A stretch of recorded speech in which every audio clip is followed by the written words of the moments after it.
Well, you better get ready! I'm ready. Hello. Oh, we started? That's it? Yes, that's your cue. Okay, That was the All right, intro? hello, what's up, everybody? Welcome to Wulff Den Live, episode 207, the last Wulff Den Live of the year, with all the cute boys of Minecraft YouTube. I don't know, because I'm never invited. Yeah! You're always a cute invited, boy. Will. No, I don't. I don't play kids' games.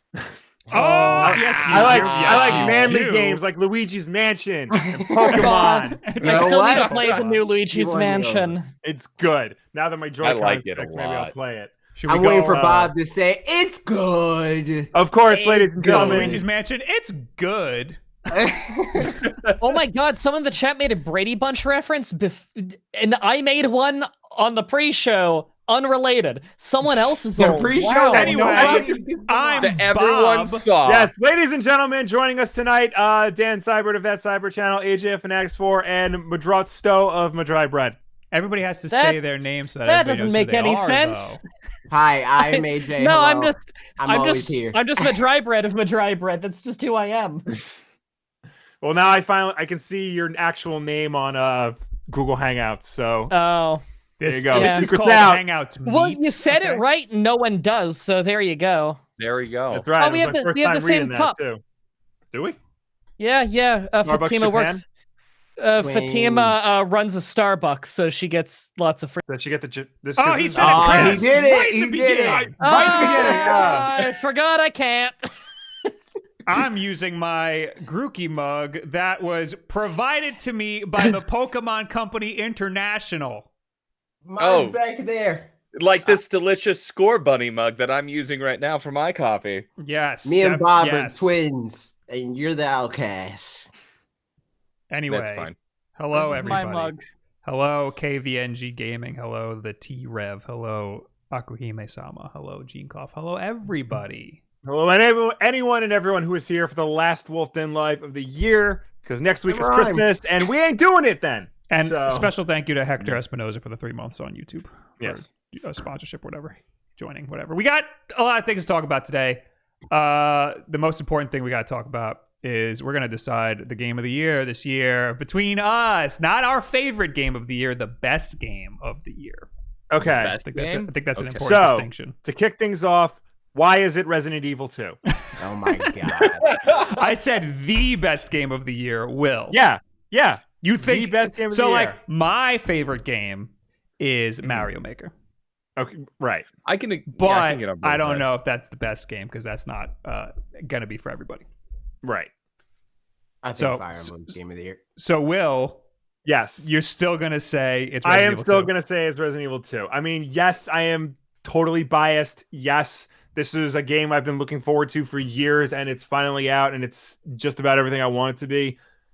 But I'm still going to make it my game of the year because out of all the games I've played, it was one of the more unique and harrowing and just emotional experiences that I've had in gaming like this year.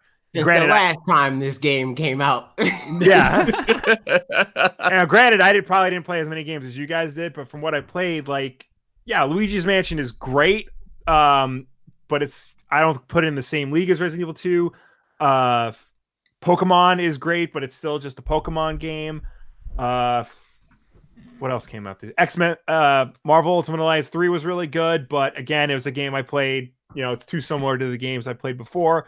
This one took all the best elements of Resident Evil 2, the original, and mashed it together with all the best elements of modern Resident Evils, like Resident Evil 4 and 5, and just created a truly memorable, horrifying, fun experience. And it hit all the right notes, and there really isn't a whole lot wrong with it that I can think of.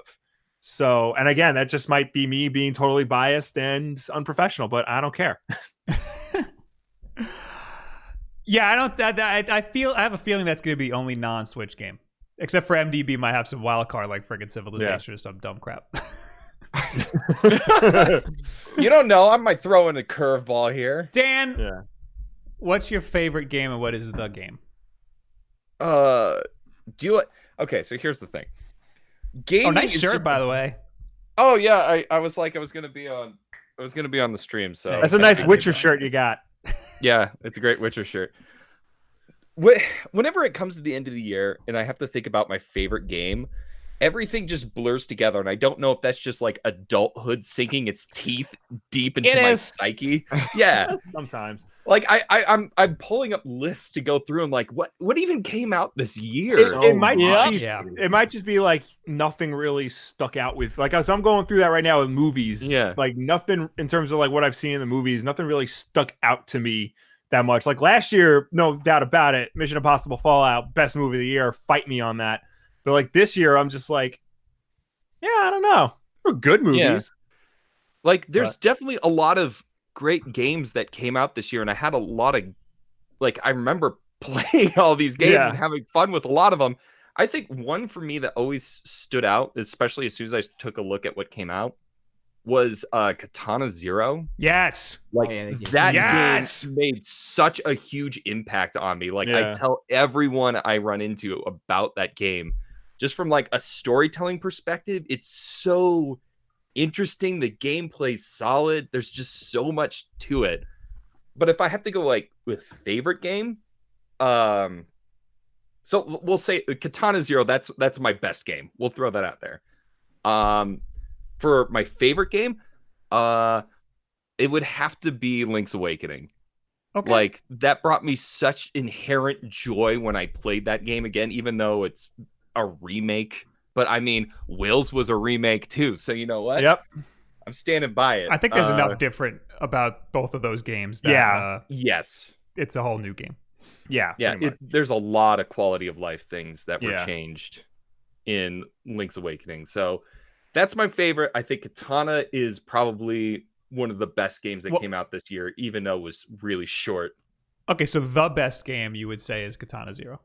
Not your favorite, but the one that you think was the one that was the best of the year.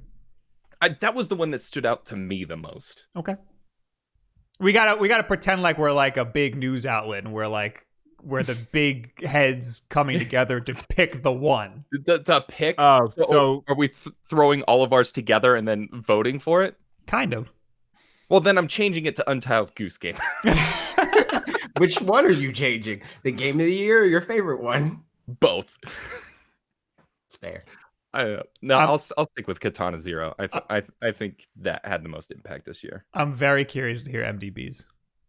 Mm-hmm. So I've just been racking my brain trying to remember what came out this year. I've played almost no games that came out this year, as far as I can remember. It's okay to not even have one. I play video games nonstop, either than just Pokemon for challenges, obviously.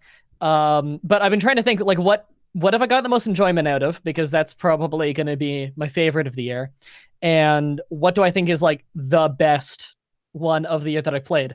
And because I can only think of like 5 games at absolute most, the one that made me laugh the hardest, and thus I guess I'll say I got the most enjoyment value out of it, was WWE 2K20, because it doesn't work. Wow, no. Well, that's that could be your favorite. Oh no, I've gotten so much entertainment. We're saying I don't the best, man. Yeah. Oh yeah, that's a different category. If I want to do my favorite, nothing has made me laugh this year like that. Okay, that's fine. Like I don't need to look for a glitch. It's just every single match. The whole game is a glitch. Something that will happen. Like on the first week it came out, almost every match I had, there would be a moment in the match where I have to pause the game because I'm laughing hard enough that my eyes are watering and I can't pay attention anymore. And so I need to just take a minute because it doesn't work at such a fundamental level. Now that's been patched a bit more, they took some of the fun out because now it's still terrible, but it's not like fun terrible. Right. Also, I think my camera's going out of focus and I turned off autofocus like 100 times. So I don't know. Best game I played? It's either Pokemon Shield or Smash Ultimate. Those are both really good. Probably Smash. I'm taking Smash out of the equation because that was released last year. But because a lot of people in the chat are saying Smash. It was at the tail end of last year, so I'm going to not include it in ours. Okay, otherwise, I just got it recently. Otherwise, Smash would be probably my game of the year. Smash would be both across the board. Would be both for me. Okay, I can think of.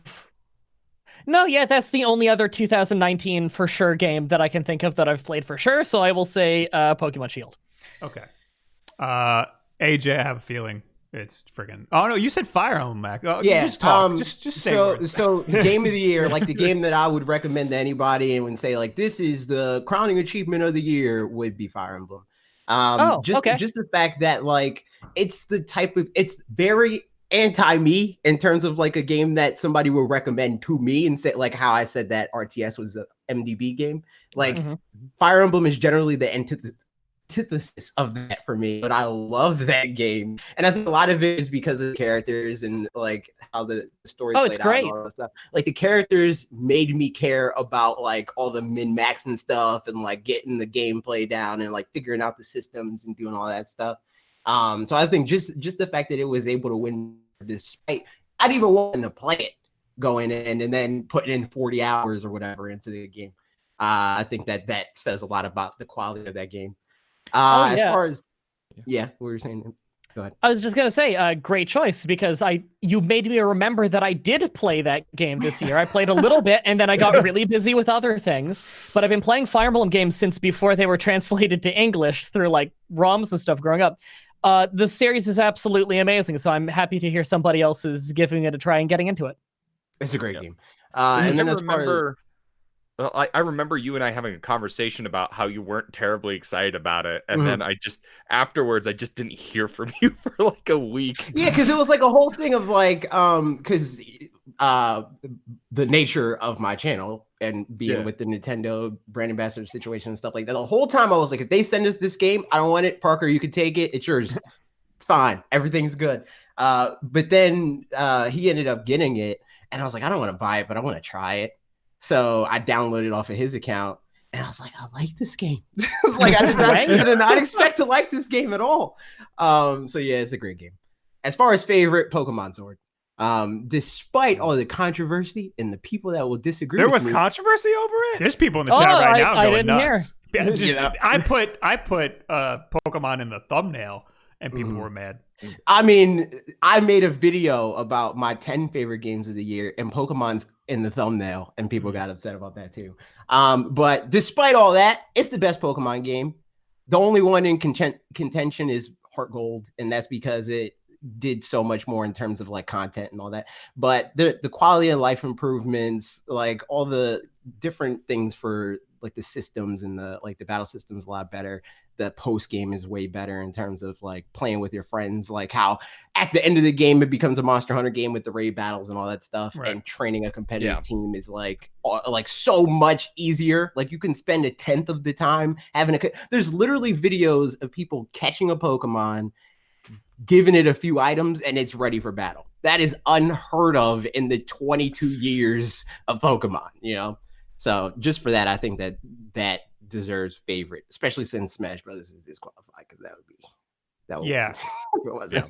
that would be everything to AJ. Yeah, it would be both. It would be game of the year and favorite game. So me, Bob. Yes. Yeah.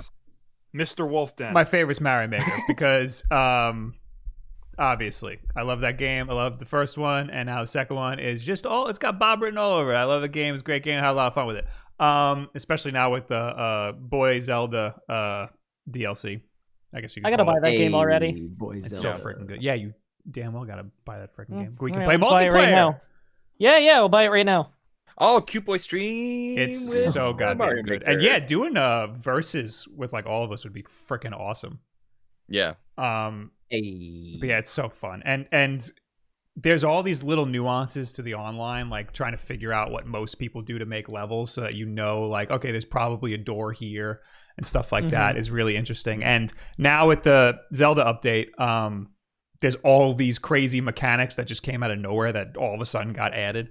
So they haven't been that great with updates, but I mean, they've dropped 2 huge ones. It just took them a while. So Yeah.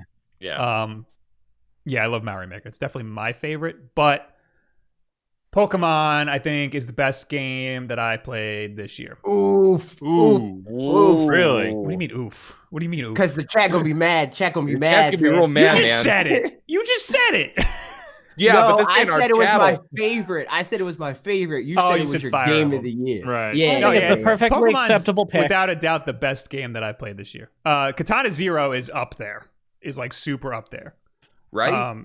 Yeah, Katana Zero is amazing. If nobody has played that yet, it's cheap. Freaking buy it. It's amazing. Make sure you're of age though, because it's got adult themes. It's very violent. But no, Pokemon's an amazing game, despite what everybody thinks about it. What they're missing some Pokemon. It's still amazing.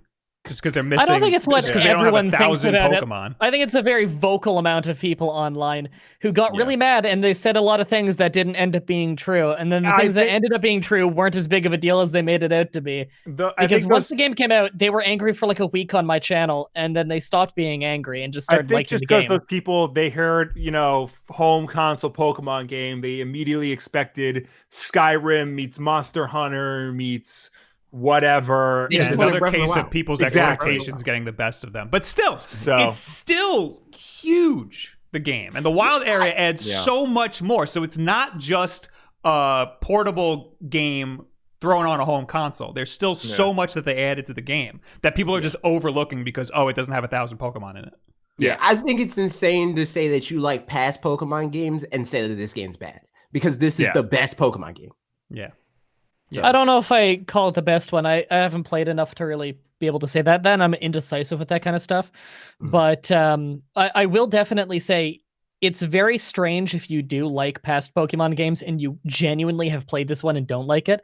Because I didn't like Gen 7 very much, and yet I really like this one. Like I really am not finding anything to complain about as I play it. I'm just genuinely enjoying it. I can see, because it is very similar to the other games, if you've played every one and by this point you're a little burnt out and it's not that different enough, I can see that. But in terms of it not being what you wanted it to be, what do you expect by this point? I just think that there's a lot of people that got mad that Let's Go is too different. And then they're like, okay, give us the same thing. Just give us the handheld games, but on the Switch. That's what we want. Yeah. Give us the handheld games on the Switch. Yeah. And then they got that, and they're mad about that. It's like when a certain movie franchise comes back, and they do a really popular fan favorite one, and everyone complains it's too similar to the original. And then in the next one, they go completely off the rails, and everyone's like, it's too different from your... So, Fans are the worst. Fans are the worst people. Yeah, I haven't played enough Pokemon to objectively say whether or not it is the best Pokemon. But I mean, the thing is that in the limited time I do have to game, I do find myself going back to Pokemon more often than not because it's a nice, relaxing, chill thing. But then I remember Hop exists. And he just inherently makes me so mad. So wait, last time I checked, we were around the same point in the game, but I haven't played in a little bit. How far? What gym are you at, Dan? I just got to the Snow Gym in Shield, so you might be ahead. Way ahead of me. I'm a little bit ahead of you. We're at the point now, slight spoilers, where Hop is he's emo because he sucks. So now I was afraid this was gonna happen. I kind of like Hop now because in the beginning he's like, I'm so great, we're gonna do great, and then you just annihilate him over and over again and embarrass him in front of his brother. And now he's emo and he shuts up. I hate Leon so much more than anybody hates. Hop. I hate Leon so much. He's such a pompous ass. It's I don't know what it is. It's like making characters in Pokemon is just tricky. I've never been in it for the story. Yeah, true. I think disliking Leon makes more sense story-wise. I think it was intentional for you to not like Leon. I don't think. I feel like it's not that they wanted you to not like Hop. Oh, sorry, we were talking about Leon, but I was thinking with Hop. It's not that they wanted you to hate him. They wanted you to feel bad that you are decimating him. Yeah. They wanted you to feel like the villain of this story. I just don't like the dialogue, and it gets shoved down your throat over and over again. I think that's why I don't like Hop, but I like him as a character. I just don't like the dialogue that gets shoved down your throat in 5 seconds. Yeah. It's a game for kids, so they wrote it the way a kid would understand it. Yeah. So I just mash A and don't even worry about it. The only the thing that I dislike most about Hop is that for the entirety of the game, he's like, hey, that fire's weak to water, dude. Good job. Yeah. Pat you on the back for all that. Yeah, as soon as he picks Grookey and I pick Scorbunny, I'm like, oh, this guy doesn't know what he's in for. Oh, poor guy. Oh man! It's like that. We're a long way from Gary Oak. Anyway, just to shift really quick. Did anyone else play Control? No, I have it. I have not touched it. I also have not played Fire Emblem. So when I say that Pokemon is the best game that I played this year, that's what I mean. I haven't touched it. I also haven't touched. I haven't played Jedi Fallen Order either. I've liked all of Remedy's games, and like I haven't gotten to Control yet. And I was like, I want to ask Bob to borrow his copy, but I figured let him play it first. No, you're more than welcome. But I have it. Okay, here. I gotta remember to bring it. I am trying to. I do have Jedi Fallen Order, and I am trying to work my way through it. But it's a very long game, and it's surprisingly a lot more difficult than I thought it would be. Oh, is this the new Doom? Is it going to take you 40 years to beat this game? Yeah, it might. It might just. It's because you have to play. Will took so long. It took me so long to beat Doom 2016. Yeah. So that's Doom's game of the. That's Dan's game of the decade right there. Yeah, I know. It's a game. It's a game of life. If it makes you feel better, I loved Doom. I thought it was great. Yeah. It was just giving me a hard time for whatever reason. And with Fallen Order, I have to remind myself it's a Souls game, so you have to play it like a Souls game. You can't play it like Jedi Knight or Force Unleashed or something like that. Mm-hmm. So and the fact that it's the difficulty plus the length, I'm finding like I don't have the time to complete this like I used to anymore. So I don't know if I'll ever see the end of that game by the time Resident Evil 3 comes out. Oh my god! Game of the year 2020. All right. Yeah. I wanted to bring up Control because that was like my contender for best game because it's a gorgeous game and it plays really nice and it hooks you. The ending is just sort of like, and then it just kind of happens and you're left going like, I needed something more here. Like Metal Gear 5 where it just you don't get that it ended. Yeah, it's like the story ends, but you get like the climactic story ending, but not the gameplay ending that you want. Because I'm trying to be vague so I don't spoil it. Well, that's like in Alan Wake, like the end of that game. It's like very big and climactic, but they don't explain exactly what happens. It just kind of ends, and then you get the DLC to try and figure out if they answer those questions, and they don't. It just leaves you with more questions. Right. So, well, I mean, they definitely wrap up the story very nicely. Like from a story, like viewing just the story alone, it's really solid all the way through. It's really interesting. It's just from a gameplay aspect, it's like this huge build, and you expect this like big climax with your gameplay, and then it just kind of like falls out from underneath you, and then suddenly you're done. And that was my only problem with it. Shepherd Boy in the chat says Death Stranding. I played Death Stranding. I love Death Stranding. I'm not very far in it. I'm like 6 to 8 hours in, which I think is pretty far for a game, but for that game I feel like I barely scratched the surface, and it's definitely not the game of the year. Yeah. It might be up there with one of my favorites, but it's not for everybody, for sure. Unless you like walking, dude. You like walking? Yeah, you gotta walking and falling over. You have to like get in the mindset that walking is the gameplay and is the mechanic that you're gonna be fighting with. or really be drinking the Kojima Kool-Aid. Yes, like, or that.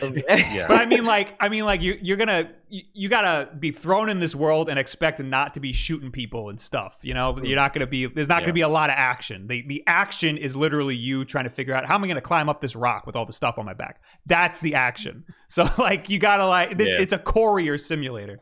And then sometimes ghosts show up and you got to shoot them with a machine gun. It happens. I mean, you get into some really interesting scenarios, like having to sneak around all these weird ghost things while you got 100 pounds worth of stuff on your back. You're trying to like manage your breathing and your footsteps and where you're going to put the ladders and like how you're going to have this crap on your back. So like that sort of mind game is really cool. But and every once in a while you get to shoot somebody. But not everybody's going to be down for that. I'm only down for that because I like Kojima games. The only other game of note that won Keeley's Game Awards, Sekiro. I don't know if I like that game. That game was fun. But I didn't even think that would be nominated for anything in that regard. It seems like get nominated for a lot of people are naming a game of the year. I really IGN named the game of the year too. Oh no, they did Control. It was like GameSpot or something like that. Yeah. I really liked Sekiro. Sekiro was a lot of fun, but I didn't play that much of it because I hit a wall and I was like, all right, I don't feel like playing the same part 1,000 times just to beat it. But I hit a wall on stream and was just like, do you know what? Maybe this game just isn't for me, and I just need to accept that. It's a game that you got it when you get stuck, you got to put it down, go to sleep, wake up, and then play it again. So that you can distance yourself and then play it. But if you give yourself too much time between the gameplay, you're gonna forget everything. Yeah, and that's what happened to me. Like I gave myself a week and then I picked it up again and I was like, I forgot everything. Right. And I picked it up the other day when I was doing my Xbox video, and I literally didn't know how to hit somebody. It's the right bumper, by the way. Why is it the right bumper? It's an amazing game, but you really gotta like have the time and the patience and the willpower to power through it. Yeah. Right. Yeah. I liked Bloodborne a lot, so I thought that I was gonna like that game way more than I actually did. Maybe that is why that I just didn't stick with it, and Smash Brothers exists. So like there's always that moment where I'm like, all right, I played this game, it's not really grabbing me, so I'm just going to play Smash. So is it not grabbing you because there were other games that were out, or was it not grabbing you because it didn't feel as good as Bloodborne? Probably a mixture of both. I think the thing with Bloodborne that grabbed me is that it was new to me. I didn't really play any Dark Souls games, and I didn't like any other Dark Souls games because their pacing was too slow. Like at least for me, I like how much more aggressive Bloodborne is, and Sekiro's the same way, where you get rewarded more for being on the offensive, whereas on Dark Souls you're waiting for them to attack you and punishing their whiffs. I don't really like playing like that. It feels like I'm camping. I don't like that. Right. So okay. I feel like I would like Bloodborne a lot, but I never played it. I played Dark Souls, and that was not for me. That was way too. It was way too. Like, all right, so Katana Zero is a game that's difficult, and you die a bunch of times, and you just play it over and over again. But I guess the checkpoints there's so many checkpoints, and the deaths are so quick. It's like Celeste, where you just play it over. It's hard, but you can just play it over and over again, and it feels really good to get a little bit more and a little bit more. Yeah, it expects you to fail more often, and so it prepares itself to make it quick and easy, so you're not like sitting on load screens or having to run through stuff that you've already gotten down to the T. Mm-hmm. You're just going. And in Katana Zero, they frame it like your death is you trying to figure out what works and what doesn't. So it doesn't feel like you failed. It's just like, nah, that's not going to work. Try again. It's like encouraging almost. Whereas in Dark Souls, goodbye to all your stuff. You're all the way back at the beginning again. Yeah.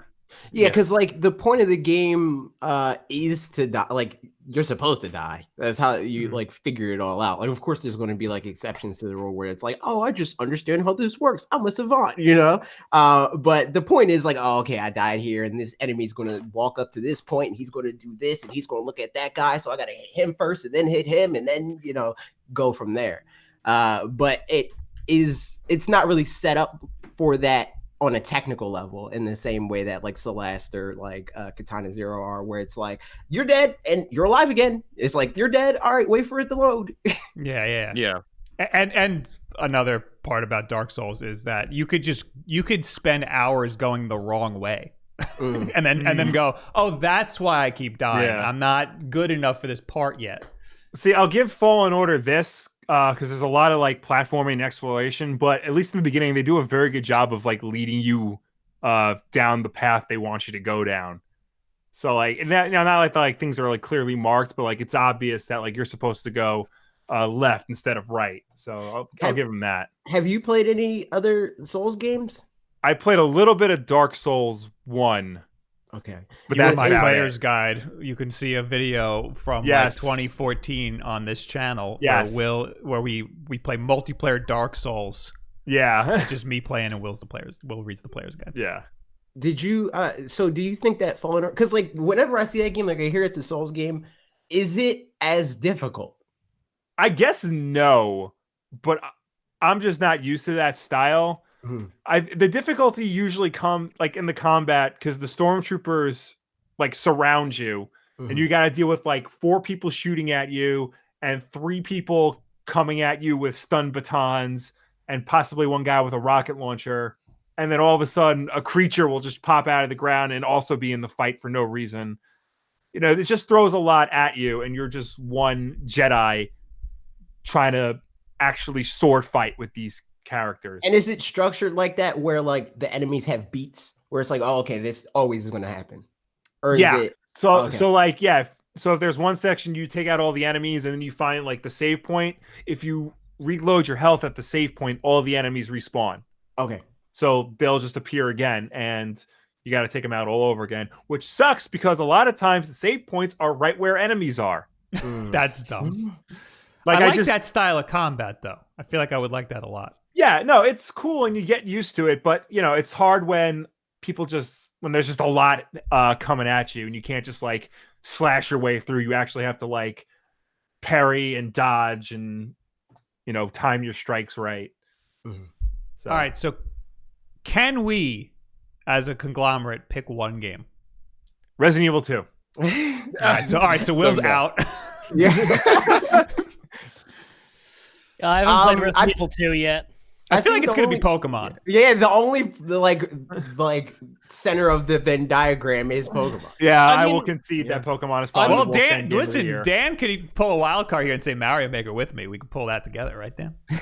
I mean, if we're gonna put this between best games, I'll throw in Mario Maker. I think Mario Maker over Pokemon. All right, so the 3 of you got to determine Pokemon or Mario Maker. That's what we're going at here. Well, Mario Maker is so interesting that I bought it during the stream, so there's a point for that. But I'm also a massive Resident Evil fan. I've played almost every Resident Evil game. I just haven't. I haven't played it. You know I haven't what? played the new Resident Evil 2 yet. It looks very good, but I'm also a big fan of the. I'm also a big fan of the old tank control ones. That's kind of more my jam. 1000% vote Mario Maker over Resident Evil. We are no longer friends. I'm blocking you and reporting you on Twitter. All right. Well. So wait. So all right. So screw you guys. Dan. Yeah. Between Mario Maker and Pokemon, what are we doing here? I mean, if we're going between Mario Maker and Pokemon, I'm gonna go. Like, how much do you like both of those games? I mean, I like them pretty equally. I think Mario Maker, they both do very different things, and that's the hardest part about it, is trying to figure out how does that fit. Yeah. I think when it comes to playtime, I've definitely played more Pokemon. But I always just the concept in the idea of Mario Maker is know what? For the brand, so big brain. You got to pick Mario Maker, dude, because you're the Mario Maker guy. Well, I'm the Mario Maker guy. That's right. Yeah, Mario Maker. You just said you played less Mario Maker than Pokemon. He's the Mario Maker guy. That's some garbage right there. Because Mario Maker guy can't play less Mario Maker than Pokemon. How long did it take to beat the Rubber Ross Station? You knew about the exploit. I honestly just given what Mario Maker does and what it stands for, I think that's what makes it a better game compared to Pokemon. I know Pokemon did a lot of good stuff, like a lot of great stuff, but there's just a few things that I kind of have hiccups with on Pokemon. Mainly one person hop is keeps getting in the way for me. You know what? Counterpoint. There are literally millions of people that are hops in Mario Maker. There's true. So many garbage levels in Mario Maker. If you're gonna fault Pokemon for having one hop, there's millions. I got also the multiplayer only works about 75% of the time. You're giving it way too much That's a problem. Credit. You're giving it way too much credit. No, I would say 3 out of 4 matches work. I don't know, man. I don't know. What about all that talk about how they never updated it, and it's still trash, the multiplayer and things like that? So every time I go, look, they never updated it. What's going on? They update it like the next week. Yeah, I think Bob's perspective's kind of skewed on that because, like, with Mario Maker, they updated the original one. They updated it a lot, but the updates were a lot smaller. Right. And this, they like dump a huge like if we're talking with Mario Maker, they would release like 1.1 and then a month later 1.2. You know, whereas now it's like, all right, Mario Maker's out a month later. Mario Maker 1.5, 2 months later. Mario Maker 2.0. You know, so it's like the updates are much bigger. You know what game has really good multiplayer? Resident Evil 2, because it has none. Oh my god! I think that Pokemon is a bigger deal and has done a lot in it in terms of like I don't know, like it took what was already great, the Pokemon games, and like changed it enough to be a lot better. Mario Maker is just the first game with some multiplayer, and slopes. Yeah, slopes are huge, and the first game's amazing, right? So you know, good for them. But I might have to say, if I'm looking past myself, I might have to give it a Pokemon. Yeah, I mean, every time we keep going back to it, it's like I would like to put it to Mario Maker, but I don't know. I keep going back and forth. Ultimately, I think Pokemon just did more for the franchise than anything else. That's what I'm leaning towards. I think the issue with comparing Mario Maker and Pokemon with where you guys are is so much of the game for Pokemon opens up when you're done. So it's like a lot of the good parts, and like the fact that we still didn't get to do the cute boys like Max Raid battle like stream and stuff, and you guys actually contribute and not get hard carried. I think that changes a lot too. Yeah, I mean, if we're doing Mario Maker versus Pokemon, I think I do ultimately give it to Pokemon. But I mean, even then, between those two games, I still don't know if it's the best game. But if we're having to settle on something, as the cute boys need to be like, this is our game. Featuring Will. Then even though he got outvoted. He got outvoted. I mean, look, I'm willing to concede that Pokemon is probably, you know, the official Wulff Den game of the year because it is fun and it does a lot with the franchise. I just have problems and I can't get over how great Resident Evil 2 was. So I thought you were going to say you have problems with the game. No, I will Wulff have problems. Okay, gotcha.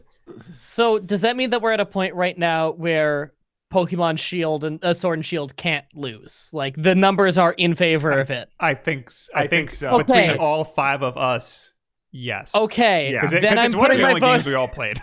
Yeah. Okay. If he says then I'm putting my vote on WWE WWE 2K20. Then if Pokemon Sword and Shield can't lose anyway, then I'm going WWE because my God, was that side-splittingly hilarious. Just try and powerbomb a guy in the stairs sink into the ring, and then the whole ring, like the ropes are flying around the arena. People's knees are up to their chin. Don't like forget it's that just this video nothing contains works. product provided by the Pokemon Company International and has no bearing. But not on why that. that They didn't won. send us the game. Yeah. They didn't do that. That's the game. No. Just these we all dope bought mugs. it. We all bought it. I bought it so many times. I bought it with my money. You did. I bought it like 6 times. Why? I only bought it once. I bought it for me. Technically bought it for Will. I bought 2 Japanese versions, and I bought 3 for winners of some contest. Huh. I bought it I once with my own money. I bought one for me, one for You didn't use the company card for that, Will? No, I think I used my... Oh, you used the voucher. Used the voucher. Yeah, I used my voucher, which I think I bought with my own money. Because I didn't think I'd use it on games I would talk about on stream. But then I did. Rip. Right. Yep. Oh, that reminds me. I have receipts to send to you. Yeah. Well, send the receipts. There you have it. Pokemon wins after 45 minutes. Eric, I'm so sorry this went over 20 minutes. Also, Wulff Den Dad in the chat saying he's very excited that his Pokemon video is at 95,000 views. But also he says, does anybody here own a razor? Yes. DollarShaveClub.com/Wulff. Also, it's at your house. I gotta go get that. Also, he has a mustache, so don't throw stones, Bill. Don't be. Come on now. Also, thank you, Jamie Thomas, for the €2. And Sean SJR, or I don't know which one, said with $2 says thanks for the copy of. Oh yeah, he was one of the winners of Pokemon during the Smash Bros. Tournament. Yeah, because I wasn't eligible, dude. Right. All right, guys, there's more to talk about, and this is related. This is relating to Game of the Year because we were talking about how we haven't really played much. I'm going to drop this link in our little chat here. Okay. The Switch chat, the Switch thing. Yeah, we can all check. So I checked this earlier today, but I forgot everything that. Yeah. Nintendo has a little like year in review. It's switch.nintendo.com/year-in-review. And you can you log in, and it tells you all your stats for the year. Oh, I apparently started my Switch journey on March 4th of 2017. Okay. A day late. Wait. I apparently started March 2nd, 2017. Whoa. Because it also says for me March 4th, 2017. So it must count when I added my account on your Switch, not when I bought mine. Yeah. Yeah. Because you definitely added your account. Okay. So it must be when you made your account. Yeah. Yeah. Okay. So yeah, that makes sense then. What? So you made your account off of your Switch? No. Yes. Not on my Switch. Not on your Switch. Yes. Yeah. Not on your Switch. Yes. Okay. So that's interesting. I didn't know you could do that. Yeah. Mm-hmm. What was everybody's first game that they played on the system?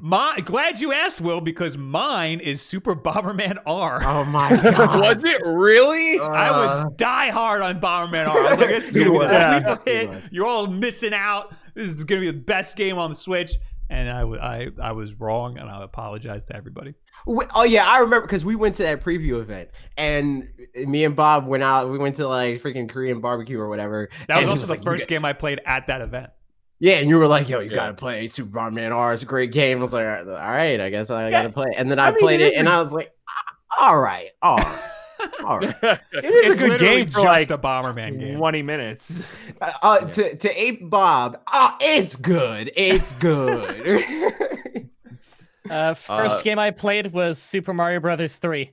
When did you? Yeah, good man. Wait, on the Switch, MDB. Yeah. When did you make your account? When does it say you started your Switch journey? I began my Switch journey on September 4th of this year. Yeah, because I only got a Switch after I started picking up because I didn't have the money to. Right. Oh, right. Okay. Yeah. It was the first big purchase I made when you became after big the sunglasses. MDB. When I became Big League MDB, the first thing I did was I bought the sunglasses because I thought it'd be a funny joke. And the second thing I bought was the Switch because I knew people would want to see me play Sword and Shield. Right. So my most played game is Shield, and then Smash, and then Fire Emblem 3 has this, which I think I've played an hour of. So I don't know why it's being listed above NES and SNES, considering I've actually played a bunch of that. You're too far down right now. Yeah, so we're just starting on when did you join Switch, and what was the first game you played? Yeah. My first game is blank. What is blank? It just does not list the game. Your first game had to have been Breath of the Wild on my Switch. Oh, no, you know what? It might have been. Oh, okay, so yeah, that makes makes because I confusing. switched systems. No, you played Vroom in the Night Sky. That was your first game, and it just refused to embarrass you. I was thinking it might have been. I was thinking it might have been. World of Goo is fun. I think it might have been Sonic Mania. I know that was the first game I played on my Switch. That's the whole reason I bought it.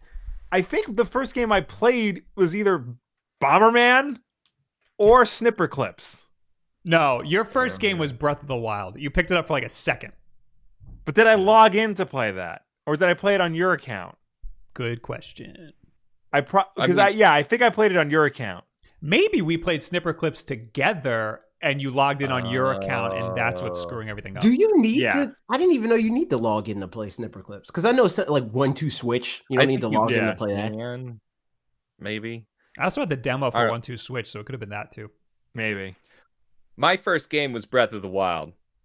Nerd. That's boring and vanilla and dumb. Yeah. I don't care. Yeah, that was such a great game. I don't even care. When did you start your Switch journey? March 4th. Yeah, that's weird. Did you get it launch day? Because I got mine launch day.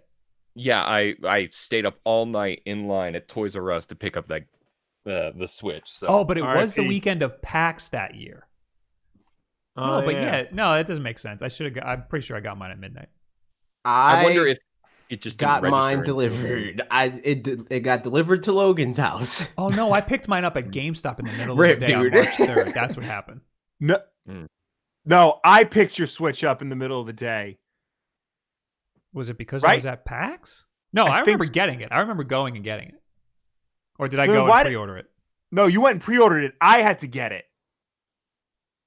I got it and I brought it back to the house. I feel like there's probably a Wulff Den Live that discusses this very day. Probably. Eric? No, there was because I remember because everyone was posting pictures of like them with their Switch playing Breath of the Wild, and I posted a picture just holding the box saying, "This is Bob's. I didn't play anything on it." Interesting. Yeah. So then what? Yes, I remember that because I had to. Me and Rachel went to GameStop to pick up your Switch, and Stephanie had it ready for you. Oh, okay. That's my old GameStop manager. Yeah. So then March 4th might be the day I actually played it. Yes. Might have been a day late. That makes now it's all starting to click together. Rip, dude. Fake fan. Anyway, Nintendo Flashback, Super Mario Maker 2 in June. A range of new tools helped players make... Okay, that's stupid. Hey, I got the same ad. Get to the good one. Yeah. Yeah, it's just an Get ad. to the middle one. Most played... Switch games in 2019. So my most played was actually Smash Brothers Ultimate. Everybody guess. What's mine? Is it in order or is it just Yeah, it's in order. It looks like it's in order. So mine is a weird collection. All right, so let's go through mine first because I'm important. Okay. Super Smash Bros. Ultimate, number 1. Super Mario Maker 2, number 2. Pokemon Sword, number 3, which I don't think is right because it should be Mario Odyssey. Yeah, this isn't right. I have about 100 hours in that. That's saying most played games in 2019. Oh, correct. Okay, so Pokemon Sword makes sense. Yeah. Number 4 is Super Nintendo Entertainment System. I guess I played NES Entertainment System last year. And number 5 is Pokemon Let's Go, which must have been way earlier in the year. Yeah. Interesting. All right, now it's you guys. All right. So mine, number 1 is Breath of the Wild. I mean, you did play a lot of Breath of the Wild. I did. Yeah. There was like a lull where like nothing exciting was coming out, and but I was playing that a lot. So, dude in the chat who said I only played it for 10 minutes, eat me. 10 minutes is his most played game still. Yeah. Second is Marvel Ultimate Alliance 3, which is really good. I'm not knocking that game. Third is Pokemon Shield. So I'm right there with you, even though you've probably played more than me. Fourth is Mortal Kombat 11, which I forgot came out this year. It is very good, despite it looks like trash on the Switch, but it plays phenomenally. There's so many games that came out this year that I'm like, that came out this year? And 5 is Mario Kart 8 Deluxe. That's during parties. Yeah, absolutely. It's really quick. The chat's saying it's not in order. It's just in general. Mine feels like it is. I'm pretty sure this is in order because looking at my Switch, this is what it is. Mine is not in order for sure. I feel like mine is, but I could be wrong. Actually, MDB would know for certain because he just got his Switch. I've literally only been playing for a few months, and I can tell you that I only have grand total like under 4 hours on Fire Emblem Three Houses, and I can confirm for sure that I have more than 4 hours on SNES because I was playing a bunch of you can Breath go of Fire. On. So where does your Switch? Is your Switch near you?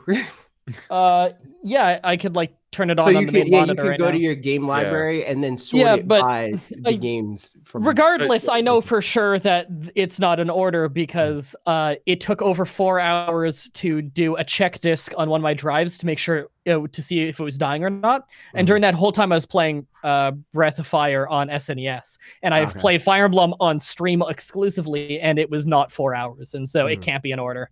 Okay. This is roughly kind of in order, but not in order. Okay. Mine, checking I think right is now. pretty much in order. Mine looks like it's definitely in order. Well, I don't think mine is in order because if it is in order, it's surprising that this is my number 1. So my number 1, if it is Hyrule Warriors Definitive Edition. Huh. That's a sin. That's a sin. Yeah. Chat's saying if you refresh the page, it'll shuffle the order. Oh, okay. Well, there There you you go. go. It's wrong. Then. Okay, wait, let me try. Okay. Well, I'm gonna go ahead and finish my list. Refresh the wrong one. Go ahead, Dan.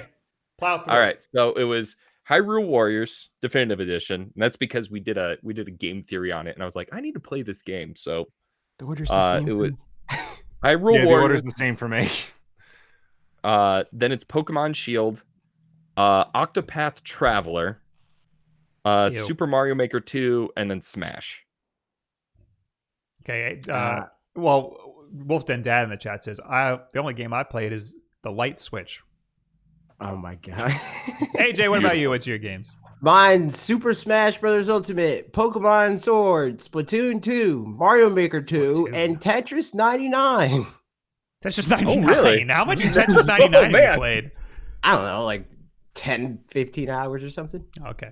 All of the Well, rest I mean, of your what gameplay you is Smash Brothers. Smash, and, yeah. Yeah, like all of it. Pokemon and Smash is like, the thing is, like, Smash Brothers is probably like 90% of it, then Pokemon's like 7%, and everything else is 3%. Yeah. I'm just surprised that Octopath ended up on my list because I definitely was playing it and then I stopped because I was like, I just cannot get to this anymore. I thought I So, played at least Link's Awakening more. so I'm scrolling down. Then it has a little ad for Link's Awakening. And Yep. then it's how many hours you played in 2019. This is where we're gonna separate the men from the boys here. So I have 562 hours, which probably isn't a lot compared to a lot of the people watching this right now, because I really only play while I'm streaming, and if I'm not streaming, it's probably just like an hour or two in Smash Brothers. So I have 562 hours in 2019 playing the Switch. And I've played 56 games, which is way more than I was expecting. All Yeah. right. I everybody else. played 1,700 hours. Jesus and Christ. 47 games. Okay. I have to say, out of the 56 games, I probably just like opened a game, played for a second, and then closed it. Yeah. Yeah, Yeah. that's probably what it is. I have 68 hours played In the That whole will probably- year. the whole year. That would probably be the lowest number in this whole group. Which is And, wild because MVP just got his Switch. Yeah.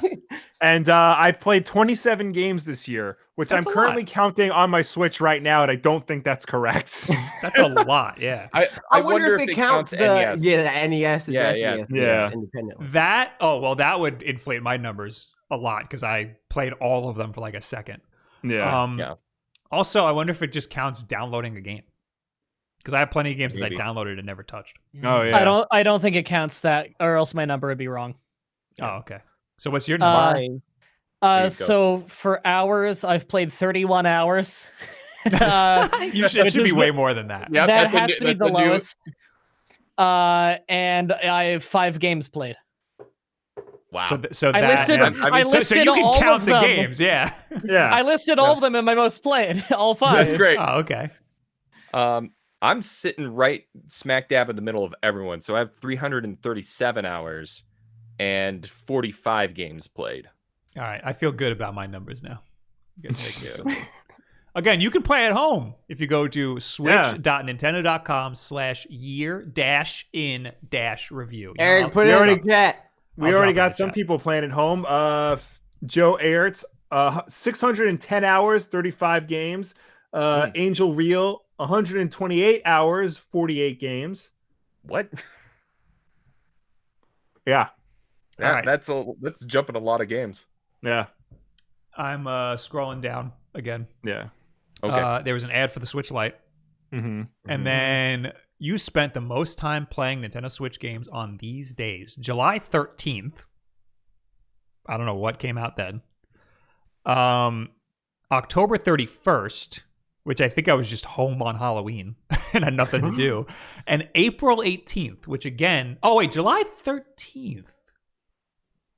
When did Mario Maker come out? No, that was the end of June. Yeah, it was like June 20th. Yeah. Wait, this math is wrong. Something like that. I'm trying to figure it out because according to this, my most days I spent the most time playing was July 19th, January 25th, and September 28th. January 25th, I know because I was out with my friends and we were playing Mario Kart all night. But the other 2 dates, I don't know. Also, according to this, I didn't play anything in October. My play count is 0. Oh, that's when freaking Luigi's Mansion came out. That's dumb. That doesn't make any sense. Well, but I that think... came out the last day. Yeah, and I think I played that. Yeah, true. Yeah. Oh, that's okay. That's when. Yeah, that makes sense. That's when Luigi's Mansion came out, October 31st. Okay, yeah. This website does this math wrong. How do you say?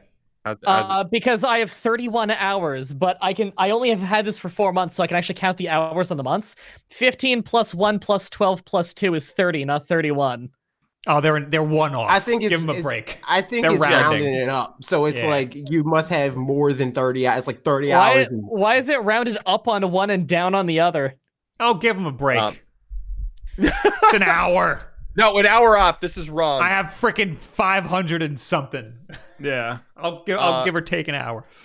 So I apparently I need to reevaluate my life because one of my most played days was February 14th. Were you playing with Alyssa that day? I may. Wait, or did a game come out? Oh, we may have done like a Valentine. I mean, usually if the 14th lies in like a work week, we do the date later. We do a different. We just do Valentine's Day a different day. Mm-hmm. Just because when you work on the internet, holidays mean absolutely nothing unless it's a major holiday. That's true. Right. So me and AJ just play games online on Valentine's Day. Yeah. I'm wondering if we did actually do like a Switch day. Let's see, when did that hit? February 14th. That would have been a Thursday, so we would have done something on the weekends. July 19th was around when Marvel Ultimate Alliance came out, so I was probably playing that. Yeah. For my video on it. Now I'm just trying to figure out what the hell September 28th was and why I played so much on that. I'm trying to figure out what July 13th was. That's what it looks like for me. So my most played days are November 19th and 17th. That was when I was working on my Pokemon video. So I played through all of Pokemon that weekend. And then March 15th. I don't know what the heck was on March 15th. I had November 28th, which would have been the day after Thanksgiving. So it was probably me just getting as much gaming in as I could before I had to go back into editing world. Mm-hmm. Wait. And then Will. Yes, Bob. When did we go to Vegas? Well, I have my phone out. Let me check. Because that might have been that. Maybe I was on the flight when I was making that Mario Maker level. 4th of July week. Oh, okay. Never mind. What was July 20th? By the way, people are confirming in the chat that the math is actually farther and farther off the higher number of hours you have. One guy's was off by like 250. Well, here's all my math. I don't feel like doing it, but you can all add this together and see what's up. Yeah, it's just mine. I did the math on mine, and I played the least, so it just looked like it was only barely off. I'll play MDB's game. I'll figure out if my numbers are right. Well, the next thing here is a Ring Fit Adventure ad. Screw that. Yeah. I have 2,748 gold points. And I don't know what I did with all of those. They're all I gone. think ours, I still don't know whether or not we get gold points for games that we redeem codes for. So I think ours is skewed. Dan says we do. Oh. I download a lot of games that I don't actually play. So that would mean I get a lot of points. Do we know how many equals $1? I think 100 equals $1. Yes. Yeah. Okay, so I have $27. That's not that impressive. I got more in Starbucks points. 2,531. Oh my god, I almost have the same amount. I have 2,542. Oh my god, the Nintendo ambassadors have the same amount. 1,853. It's commendable. It's very commendable, especially because I spend them all when I get them. Then it's got a Pokemon Sword and Shield ad, and then share your stats. No, thank you. We just did. We just did it. September 28th, Jedi Outcast came out on the 24th, so I'm probably playing that. There you go. That explains that. I'm back and ready to report my number. What happened on March 15th? I don't. The Ides of March. Oh yeah, that might have happened. Yeah, that might have been. You may have betrayed somebody. Yeah. My number is off by an hour as well. That's it? You got Only big an hour. numbers, Yeah, too. so it I'm probably surprised rounds yours it. was an hour because someone else was off by hundreds. Yeah. Unless they That just can't seems do that math. seems weird. I would redo the math on that because it's an hour off, so it must mean that it's within maybe there was a cutoff point, but one had a different cutoff point than the other. I don't know. Well, was yours also the lower number being when you total up all the months? When I totaled up all the months, it was the higher number. Oh, that's really weird then. I thought maybe just one rounded down, one rounded up. Yeah, no. Nintendo's lying to us. Hashtag Nintendo Well, lied to me. On July Nintendo's bad at math. on July 12th, which is the day before one of my biggest days, Dragon Quest Builders 2 came out. Never got it. Definitely not the game. All right. I gotta That- try that game. That's all of our stats. You should talk to Beat 'em Ups because he is nuts about that. All right, that's all of our stats. Again, you can go to switch.nintendo.com/year-in-review and do it yourself. Next up on the docket here, how about this? For you retro game fans out there. Someone has already offered $1.2 million for the SNES Playstation prototype. Damn. Wow. Man, I This- haven't heard about that in forever. This is according to Nintendo Life. The owner of what is believed to be the only remaining Super Nintendo PlayStation prototype outside of Sony's archives has decided to sell this extremely rare system early next year via Heritage Auctions, which sells comic book art, and I've bought from them before, after knocking back a $1 million offer previously. For the uninformed, the unreleased system is available to play both Super Famicom cartridges and CD-ROM, but never saw the light of day due to Nintendo and Sony's cancellation of the project in the early 90s, which led to the eventual release of the PlayStation in 1994, which is is that the most successful game console, or is that the PlayStation 2? PlayStation 2. All right. PlayStation Well, it 2. led to the most successful game Or console. was it the I think- Wii? It's the PlayStation. The original PlayStation, I think, is like the third or fourth most successful game console. Yeah, something like that. The Home individual who consoles, acquired this yeah. machine is at an abandoned property lot auction in 2009. Oh, he got it at an abandoned property. Okay, lot. okay. Yeah. It's like, He's at that's it. He's currently sitting there his right now. location. Yeah. Why do we know that? Known as Terry Diebold, that's a name, has Yeah. since toured around the world to various classic gaming expos with his son, showing it to as many video game fans as possible. I remember this because so many people were like allowed to touch it and play it, and I was like, dude, that thing's worth millions. Why are they Yeah. allowing Yeah, people to get their grubby Wow. Dorito hands all over it? Did they not understand the value? Probably not. I think they were just like fans themselves and were just happy to let other Yeah. people like try out a Yeah. piece of gaming history, which is freaking awesome. Huh. My only question is, listen to me, Dan. I want you to listen, I'm especially. listening. Does this make Crash Bandicoot not garbage? It's my question. What does that have to do with anything? AJ 'cause just it's- needed to say that Crash Because Bandicoot. it's He was PlayStation. itching, he That was in itching to there. say it. Because it's PlayStation and Nintendo was involved, so they didn't know how to make platformers better than PlayStation. God. Anyway, I read that right. Unfortunately, this has been costly, with Diebold telling Kotaku he had spent a lot of time and money traveling and has received nothing in return. All right, buddy. That was your fault. Yeah. Now you're just making excuses for wanting 1.2 million. I've put a lot of work into this by traveling with it, and we have made nothing on it. What a quote. He's now ready to cash in this rare hardware and has already turned down an individual from Norway who offered 1.2 million for the system. So there's expected to be, quote, some big money splashed down at the upcoming auction on 27th of February 2020. You can view a preview listing on Heritage Auctions, and here it is right here. What's the game that comes with it? Isn't it like a game that was also unreleased? It was like a prototype game. What is it, though? I don't remember. Crash Bandicoot 0.01. I think it's interesting that the Super Nintendo controller ports are discolored. Like that area of the Yeah. unit is Yeah. discolored, just like how Super Nintendos get discolored. Did you just call it a unit? Unit? That area of the unit? I think that once this gets sold, that there goes everyone's chance of getting to play it. Rip, dude. Oh, absolutely. This is going to go in like a museum or a private collection. Yeah, behind Or glass, maybe no one's ever Sony gonna will touch buy it. it, or Nintendo will buy it and put it in their vault, never to be seen or heard from again. So Are they gonna apparently put it there's at one in Nintendo New Sony's York? vaults already. Yeah. A Nintendo, I think, wants nothing to do with it. Yeah. Someone just needs to like dump the firmware for it and put it online or something. I think so that's that- important. They should Yeah. do that Like, before they I just sell want people to like, just so people can tinker around and see how it worked. it. Mhm. Yeah. And dump the ROM of this game too. Yeah, for sure. Because I bet you 100%. some programmer could figure out how to just get it working on an emulator, and so at least people could try it. Because it's just a lost piece of history.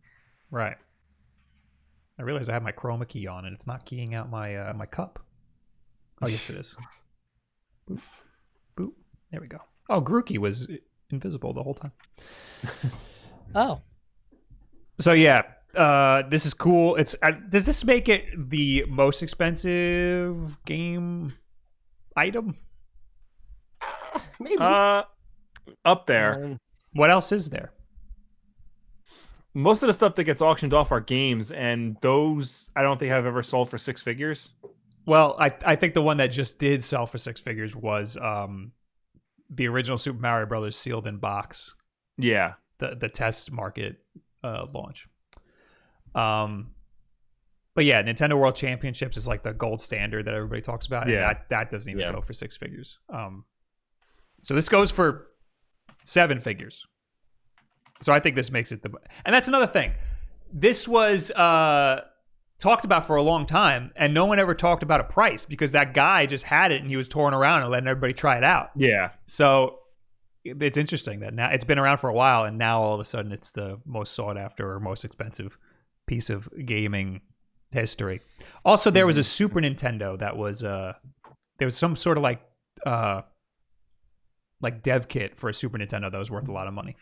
Yeah, dev kits are usually. Yeah. I'm just trying to figure out like how to even search for that because it just gives you like expensive like computers and like small things. Or what I got top 10 most expensive virtual items sold.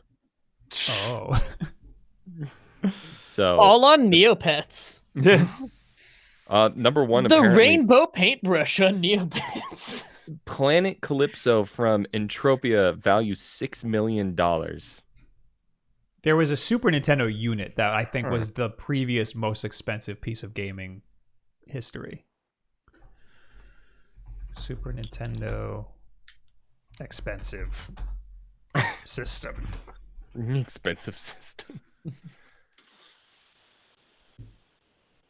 I don't remember what it was about the Super Nintendo though that made it. It was probably like some limited edition, like Pepsi version of the Super Nintendo or whatever. It was the Switch tax, dude. It was the Switch tax. That's No, because why. like, usually like limited edition, like corporate made systems, they only make 1 or 2 of them. Yeah. Yeah. So I saw something like they sent a solid gold Wii to the Queen of England, and like that's like the rarest Wii on the planet. And somebody actually owns it who isn't the Queen of England. I bet she didn't even play it. Probably not. Maybe she played like Wii Sports bowling. Old people like Wii Sports, right? It's true. There you go. Maybe she was super into it and we don't know. Maybe Yeah. we're just being presumptuous assholes. Oh, God. Sorry. You're I allowed said to the say word. it. You're allowed to say it. Assholes Guilt is yourself into it. Everyone's fine. What? Why can I say that and I can't say other things? because it's what's allowed on television. On Can't be basic canceled. broadcast television. I don't know how Oh. things work in Canada. What? Here in We're not America- trying to Okay. get cop with MDB. There's one television show I watch, and it's WWE programming, and they say some harsh words. Yeah, but they censor it all. No, they say the. How do I? Yeah? I've You realized don't, I've never you had to don't. shorten it Stop. before, so I don't know how. MDB, this The- is how you the- bail. Bail. Yeah. The B word for women. They say that a bitch. lot. No, we say that on this channel. Oh, we're allowed to Just say no that? F's and S's. No F's and S's. That's Okay, it. they don't say that. Okay. And it's really only for the podcast version. We Yeah. don't really care about the video version. Except for Okay. the first Right. minute, which you screwed up. It's like Yeah. immediately. Also, I care because then I got to sit through and like scroll through the audio and bleep them out. So No, have Eric do it. The chat. I was waiting for the chat to correct me about the Super I Nintendo, swore but- once. It'll be easy. It was like a minute in. Yes, I will be able to fix that. There you go. At time code It was like 10 minutes. 117, I said the F word.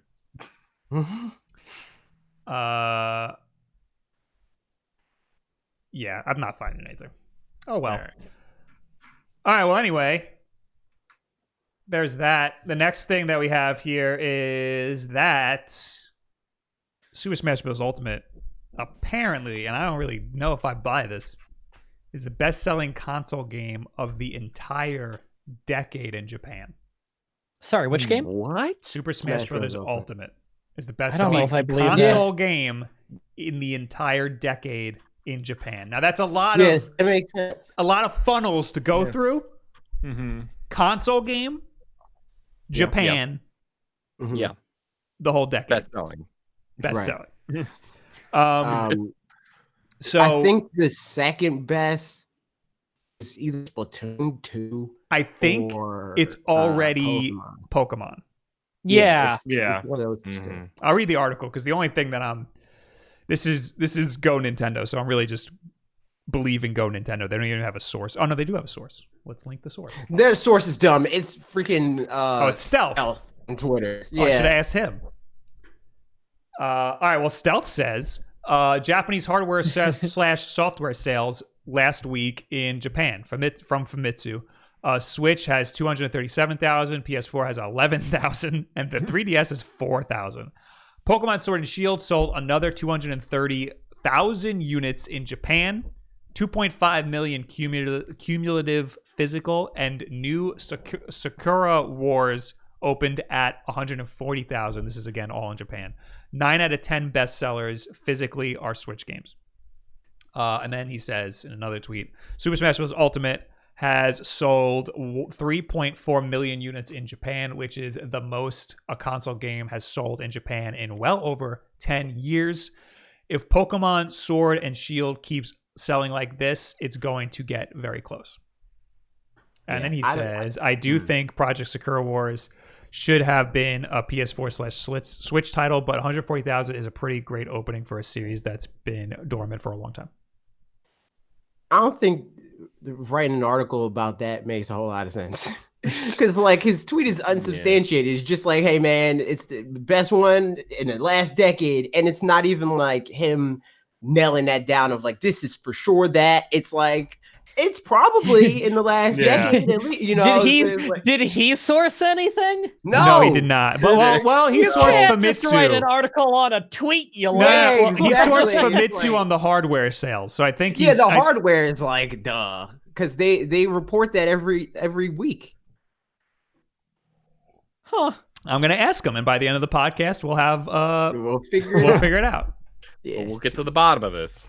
Well, it turns out news sites sometimes write dumb articles. Who knew? Yeah, and to be clear, What? like I'm more so like questioning the Go Nintendo. It's a Go Nintendo article. I'm questioning Yeah, me them too.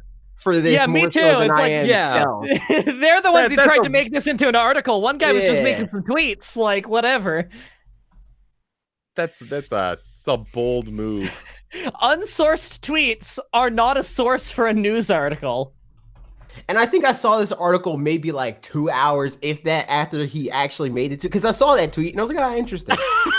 And then Get that and then out. they did a Oh, you whole gotta jump article. on that hot story. Good job, Go Nintendo. All right, we'll see if he answers. Oh, slow news day. Yeah. I mean, if it is true, which I'm going, but at the beginning I was like, I don't know if I believe this, but now for some reason I'm going back and I believe it now. I think that is possible because console games do not sell very well relative to America. They don't sell very well. That's what in makes Japan. it crazy is that it's a console game and it's only been a year Right. and it's only on one console. Yeah. But also Yeah. it's two console Yeah. games. You gotta also like factor that in. Like it's not just Pokemon Sword, it's Pokemon Sword and Shield. No, we're not talking about combined. Smash Brothers. Oh yeah, Smash Brothers. Yeah. Smash Brothers Yeah, is the yeah, one yeah. that is the Mhm. best selling. Yeah, I know that. I know. Sword and But- Shield will overcome it because it's two games. Yeah. But yeah, I think that's insane that Smash Bros. Ultimate is that big of a deal there. Mm-hmm. Again, it's like even true. It's like half of what the Wii U version sold worldwide just in Japan. That's wild. Yeah. It's also the best-selling fighting game of all time, I think. Yeah. What? Yeah. The one for the 3DS was the previous best-selling fighting game. Or was it? No, it was Street Fighter 2. Street Fighter 2. Yeah, I was going to say. And then the one under that was the 3DS Smash Brothers game. Mm-hmm. Really? Yeah. And then the one under that was the Wii U one, I think. No. Okay, so if anything, it would be Brawl. Because Brawl, so I think last time I checked, Brawl was more than the 3DS Smash Brothers. I don't think it was. We can check this. We can check this. That is true. I'm looking this up right now. Super Smash Brothers Ultimate is now the best-selling fighting game of all time. Right. 15 million units sold. Stealth has already responded. Wow. Oh boy. Stealth has already responded to me. The source on the Smash sales number is Famitsu. The most sold in the last decade was me looking back at the sales of games. I could be wrong. But I haven't found a console game from 2010 to now that has sold so much. Yeah, like I don't like that they did that article off of that tweet. That was dumb. So yeah, but yeah, Brawl sold 13.3 million units, and Smash 3DS sold 9.5 something. So the best-selling fighting games from 1 to 10, Super Smash Brothers Ultimate, Street Fighter 2, Super Smash Brothers for Wii U and 3DS. They're combining them. Yeah. Smash Brothers Brawl, Mortal Kombat X, Street Fighter 4, Tekken 3, then Tekken 5, then Melee, and then Mortal Kombat 1. Those are the 10 best fighting games of all time. Best-selling fighting games of all time. Gotcha. All right, so the source is Famitsu. Okay. Yes. Yeah. For the actual number. Right. For the first part of like, this is how much like Pokemon sold and how much like Smash Brothers sold, and then the rest of it is him recalling like, I think this is the most, which is fine for a tweet. Like that's fine for him. But the fact that fine for a tweet, not fine for a news website. Yeah, exactly. It's like that. No, as a news outlet, you can't source things on tweet unless you're opening with like a tweet says this. And then find better that's the thing. If they were upfront about that, no one would read it. Yeah, I know. Right. But that's the thing. The only tweet that I would be like, okay, yeah, that's a good source is like, there's Matt from the NPD. He tweets sometimes like, these are best-selling fighting games in the U.S. or what, like that sort of thing. That's a source because he works for NPD. So Stealth didn't even know he was sourced. He said, he said, what's happening? And I was like, oh, you were sourced in the Go Nintendo article. He's like, what? Yeah. He didn't even know about this. If Doug Bowser tweeted out saying like, "Oh, this is the highest-selling Nintendo game this week," I think that's worthy of sourcing. Maybe that guy would know the answer. Well, Nintendo should have sourced Famitsu. They should have checked Famitsu. Yeah. That's what Stealth is saying. It is then they should have looked at Famitsu or sourced both. Someone's really trying to hit their article quota of the day. Well, Go Nintendo does like 1 million articles a day, and they're all very short. So they just shotgun blasted a whole load of crap and hope one hits. Well, this one hit. This one I was like, I pulled it for the show, hit? So it had. I mean, it did something right. We also picked it apart in 5 minutes. I don't think most people do, because the thing about those articles about sales, period, is most of that is fanboy fuel. It's like, see, the game I like sold more, so they don't even check the source, like what sold more or less or whatever. It's just like, oh, this validates my opinion, so I'm going to run with it and share it with my friends. Well, we've got 400 people watching who are now all probably going to be a hell of a lot more skeptical the next time they see an article from that website, because one guy on the website did a stupid article. Always check sources. That's the lesson to take away from here. If it has no source, be willing to disregard it. And if the source is a tweet, disregard it even faster than that. Completely. Yeah. Just, whether it agrees with your opinion or not, check the source. Mm-hmm. All right.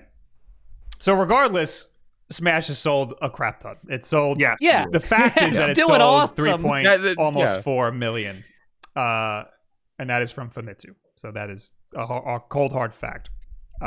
If it isn't the best-selling game in the past 10 years, it's certainly one of, and that's still amazing considering it's only been out for a year. Well, wait, because now I'm thinking of Grand Theft Auto 5. Well, this is in Japan. Oh, they probably didn't sell Japan. that much in Yeah. All right. This is a lot of Oh, people yeah. when it goes down. Yeah. Okay, that's fair. Because wasn't that like the highest grossing game or something? Yeah. It's one of the best-selling games of all time. But Yeah. in the last decade, Yeah, they re-released it multiple worldwide. times, That's probably the best-selling console game. I 'cause think it's on the multiple best-selling. consoles. I think the best-selling game is Minecraft. Yes. Yeah. Yeah. And I Grand Theft think- Auto. Well, I I think the don't Grand know. Theft Auto thing was like highest earning game because it has a lot of things. sure. Because people buy That like a makes DLC and microtransactions and Well, crap. there's Also, that, it's yeah. $60. Yeah. It's Also, worth a lot yeah. more. Yeah. Yeah, so the- Minecraft has 180 million sales. Tetris has Good 170 Lord. million. Yeah. It's And then that- Grand Theft Auto's third. yeah. No, that's counting like every form of Tetris, though, right? Yeah. Because that game has been yeah. re-released Of- more yeah. than Tetris. Yeah. Right, of Tetris specifically. So like not Yeah. Tetris 99. Okay. Right. Tetris. Yeah. Yeah. Also, like Minecraft, that's every version of Minecraft. Yes. You know. Mhm. Yeah. Right, so we're counting ports, but not like remakes and stuff. Right. If you want Right. the best-selling game that it's a platform exclusive is Wii Sports. Yeah.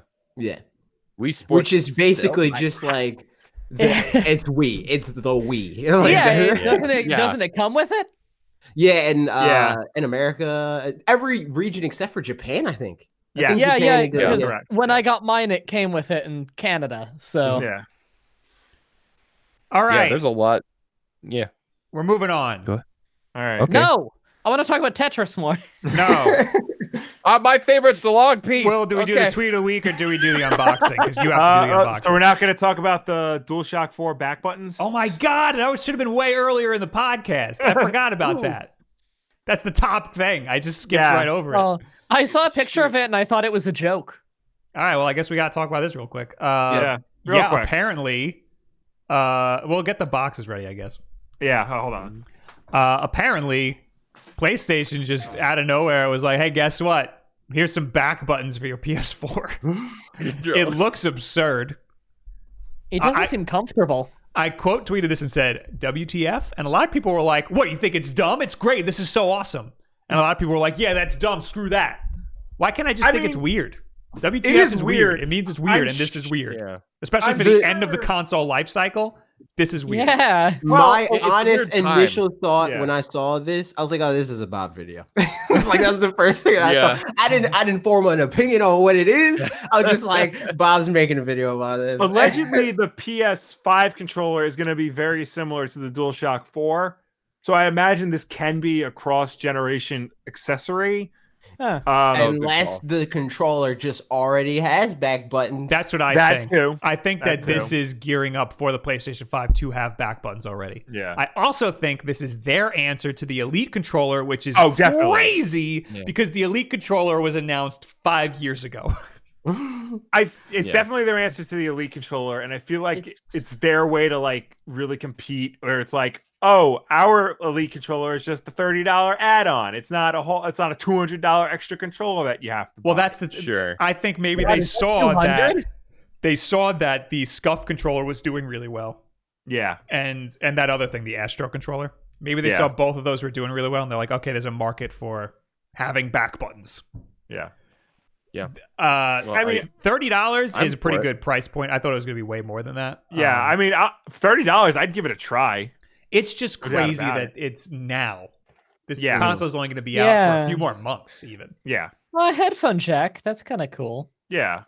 Yeah. Well, it Well, plugs I into mean, the that's- headphone yeah, jack, so that's you fine. need another headphone Did- jack. Do we because the whole Series X happened while I was in LA, so I didn't get to really follow up on it. they haven't announced like a new Xbox controller, right? Just the system. Yeah, they did. Well, they did. yeah. They didn't really talk about it. It's a new controller. It's slightly bigger, I think, and the D-pad is different. I thought they said it was smaller. I thought they said it was bigger. I think it's the exact same size. It's just Oh no! Oh my god. It's a minor size difference. You're not going to notice it. Yeah. The D-pad, it looks more like the Elite D-pad, where it's like a complete circle. Yeah. and Right. like there's some weird stuff going on with like the options and share buttons and stuff. But They added a dedicated share button. yeah, it So looks like there's an like- out. It looks there's like an like every Outbox other- button. There's like the options Sure. menu, the menu button, the options button, the menu button, and a dedicated share button. Yeah. Because their old Okay. solution was Connect. Yeah. And then that died. And then you have to press the Xbox Jewel and then X for video and Y for okay. screenshot. Yeah. Yeah, I see it now. I kind of at this point, I'm like, the Xbox controller is just pretty solid all the way through. Yeah, they could have You just really kept the need- Xbox One controller. Yeah, It's. I think it's ridiculous that the D-pad is the weird. Yeah, Yeah, they went that's back. what's throwing me. They shouldn't have Because done that. The I D-pad get- was perfectly fine the way it was.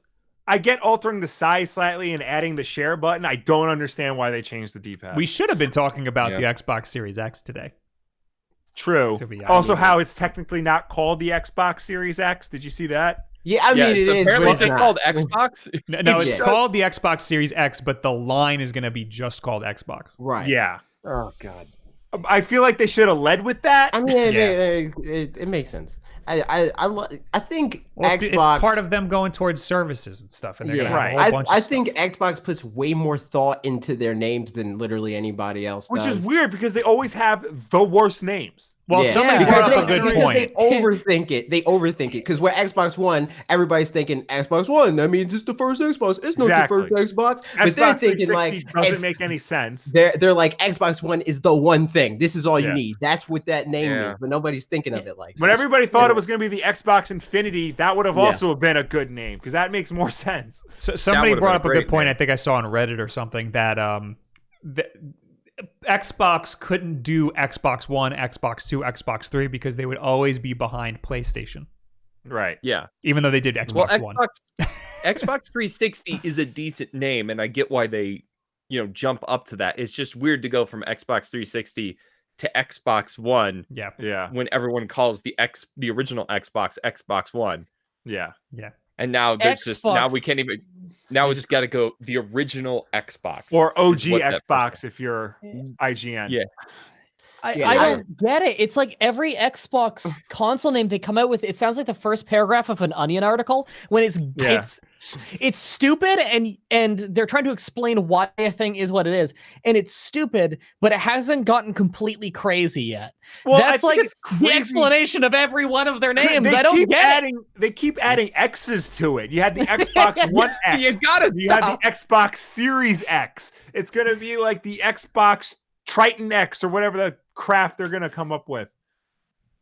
You know what? Xbox Triple X. Here's Exactly. my theory. Here's my theory. You know how the Okay. PlayStation 4 was the top Pornhub console or whatever, dude? Yeah. Was That's it? what they're trying to. Yes, they're trying Yeah. to corner the market. They're trying to come out with the Xbox XXXX. So why not Yeah. just call it the Sex Box then? Can that's the last paragraph of the Onion article. And you would not. It opens itself up to just like for the fan base to name your console something real stupid like Xbone. Yeah. Yeah. What we called the Xbox One. Everyone's just That's going to be calling this the new Xbox. Yeah. Yeah, I really don't care what it's called. I already don't- called my Xbox One just Xbox. Yeah. Yeah, It does- I it doesn't think matter. changing the name to Xbox, especially when they're going to have like online services and like different Yeah. more than one console, I think that's perfectly fine. I think that they should have maybe led with that, like Will said. Yeah. I think on, they is that just what it thought it looks was like? obvious because, like, I have it on screen. as far Yeah, as yeah. like, I just Yeah. noticed. That's what it looks like. Yeah. It looks like a tower. big refrigerator. It looks like Yeah. I was gonna say it looks like a speaker. Yeah. It looks like Um, it looks like it's a an computer Amazon tower. Echo. Yeah. I think Like, it's if- going to be much smaller than people think.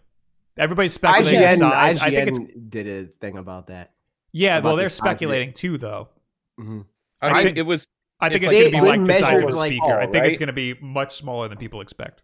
They Okay. measured like the disk drive or the USB or something like that. and like the then Oh, they- the disc controller, drive. yeah. That's smart. Yeah.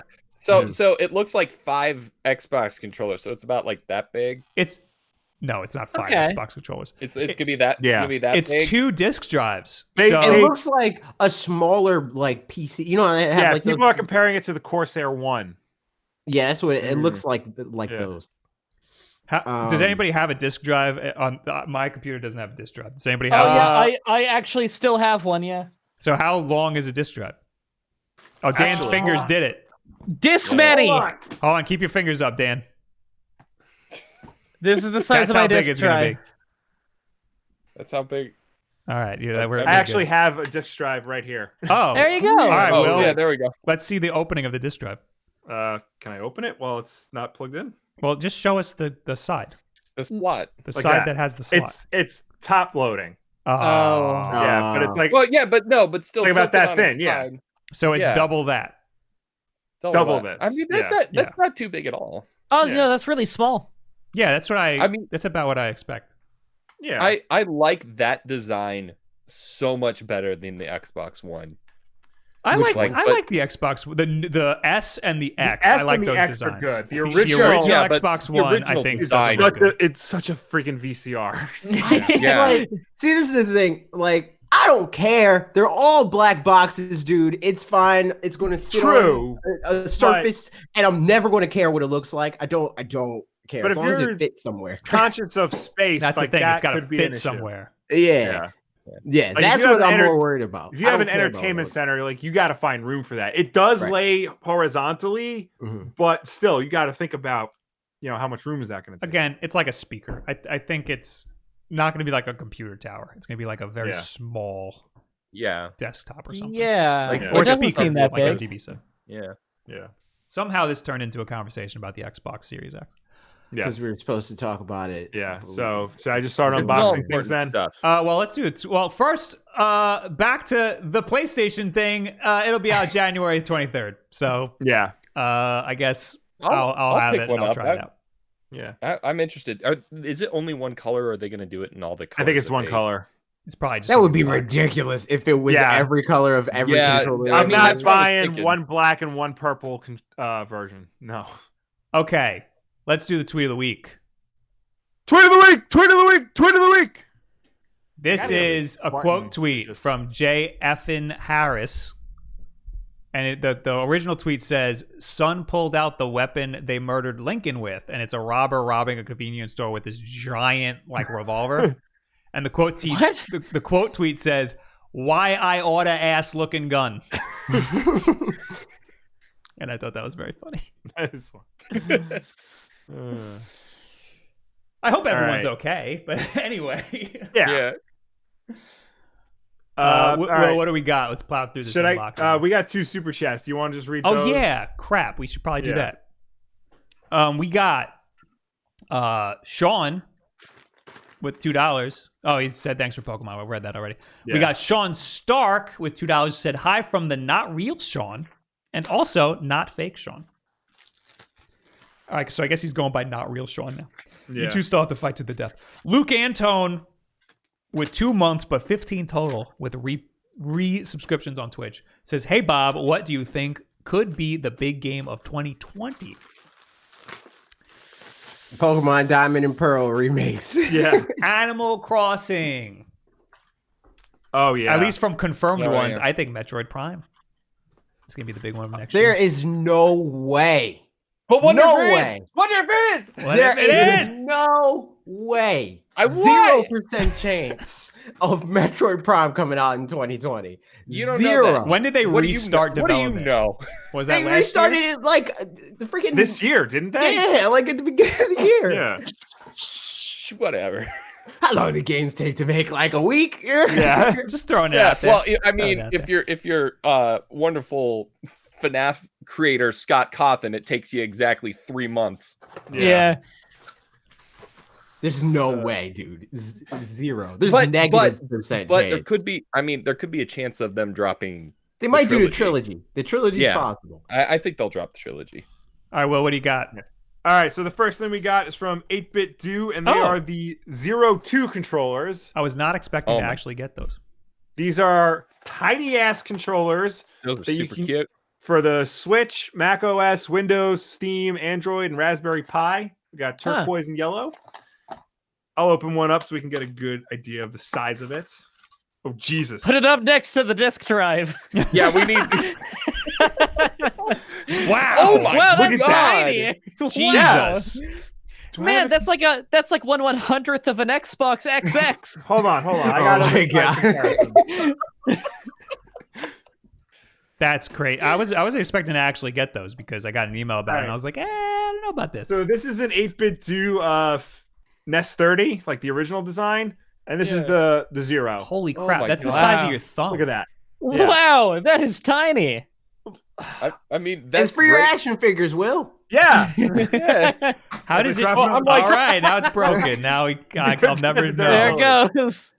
That's great for a kid. How does though. it feel That's in your like hand? Like, perfect what's the size of the toddler D-pad? hands. Hold on. I'm dropping everything here. It comes with a wrist strap too, so if you lose it, So that doesn't happen. yeah. Look, this is it in the palm of my hand. Oh Wow. my! That's insane. Yeah. You're Wow, also that's massive. so small. It's not. I don't think it's as long as your middle finger. God, my hands are cramping just not. looking at it. Little Wow. known fact: Will has the biggest hands any man has ever had. I think I Confirmed, could Will the swallow Giant. that entire controller. Oh, absolutely. Yeah. In fact, let's do it. Yeah, Will. Hold on. Let me. Will, we need views, All Will. right. All right, we need our next viral video. It's like, you lick the Switch cartridge. It's, can Yeah. you eat Yeah. this controller? I was That'll trying be to. the cold open. You got to put it at the beginning of the video. Yeah. I was trying to explain to my coworkers how viral video works because they think just because I'm on YouTube, I have like viral videos, and I just laugh at them every time. No, but you will now. Yeah, I will now. Yeah. So After you eat it. You pull it back Guys, out Scrap, with the strap. Oh my god, it's in his mouth. He did. Wow. yeah, Where's the taste like? Can we I'm get an gonna article on Go plastic. Nintendo about this? I'm gonna Bob, send no, this to wait. 8-Bit Do, and they're gonna be like, "Not advised. Not yeah, advised." they're send the same thing again. Yeah, do they have some warnings? They might want to think about putting some new warnings on Oh, there. definitely. No, the only thing it comes with is the strap and this tiny ass USB. Oh Oh my god. It's a USB charger. Is Yeah. USB-C? If we all tweet out that Will died trying to eat that, do you think we'll get an article on Go Nintendo? Yeah. Man eats 8-Bit Do controller. Will, is that a USB-C adapter? Yeah, no, USB regular. Hey, US Go Nintendo. I got the USB title for mini your or article. micro? Mini USB. Mini. You got to say, 8-Bit Do's newest controller, surprisingly snackable. Question Yeah. mark. Oh, it even has Question mark. New lethal controller. I'm surprised it even has a light on the bottom of The, it. I guess to see the if it's on. dongle is the size of the controller. Yeah, What's yeah, the no, what- it is. Look at this crap. What's the name of that controller? Oh, Zero. I kind of want Zero one just two. because it's funny. I know, it's adorable.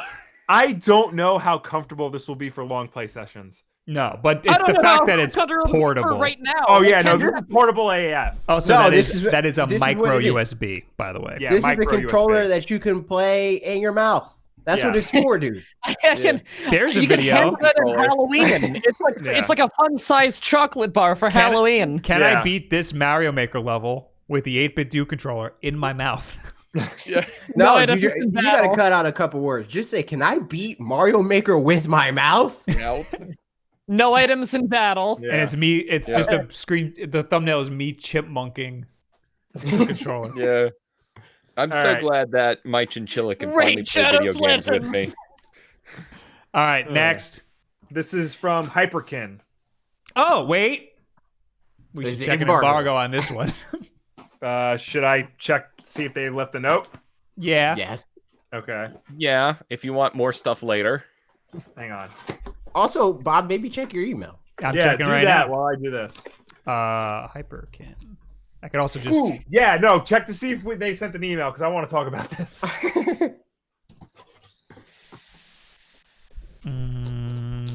Checking the packing slip. if it Stand says by. anything. We're in a hold. Well, sorry guys, can't talk about this gun. There's an embargo. MDB, tell us the history of Canada or something.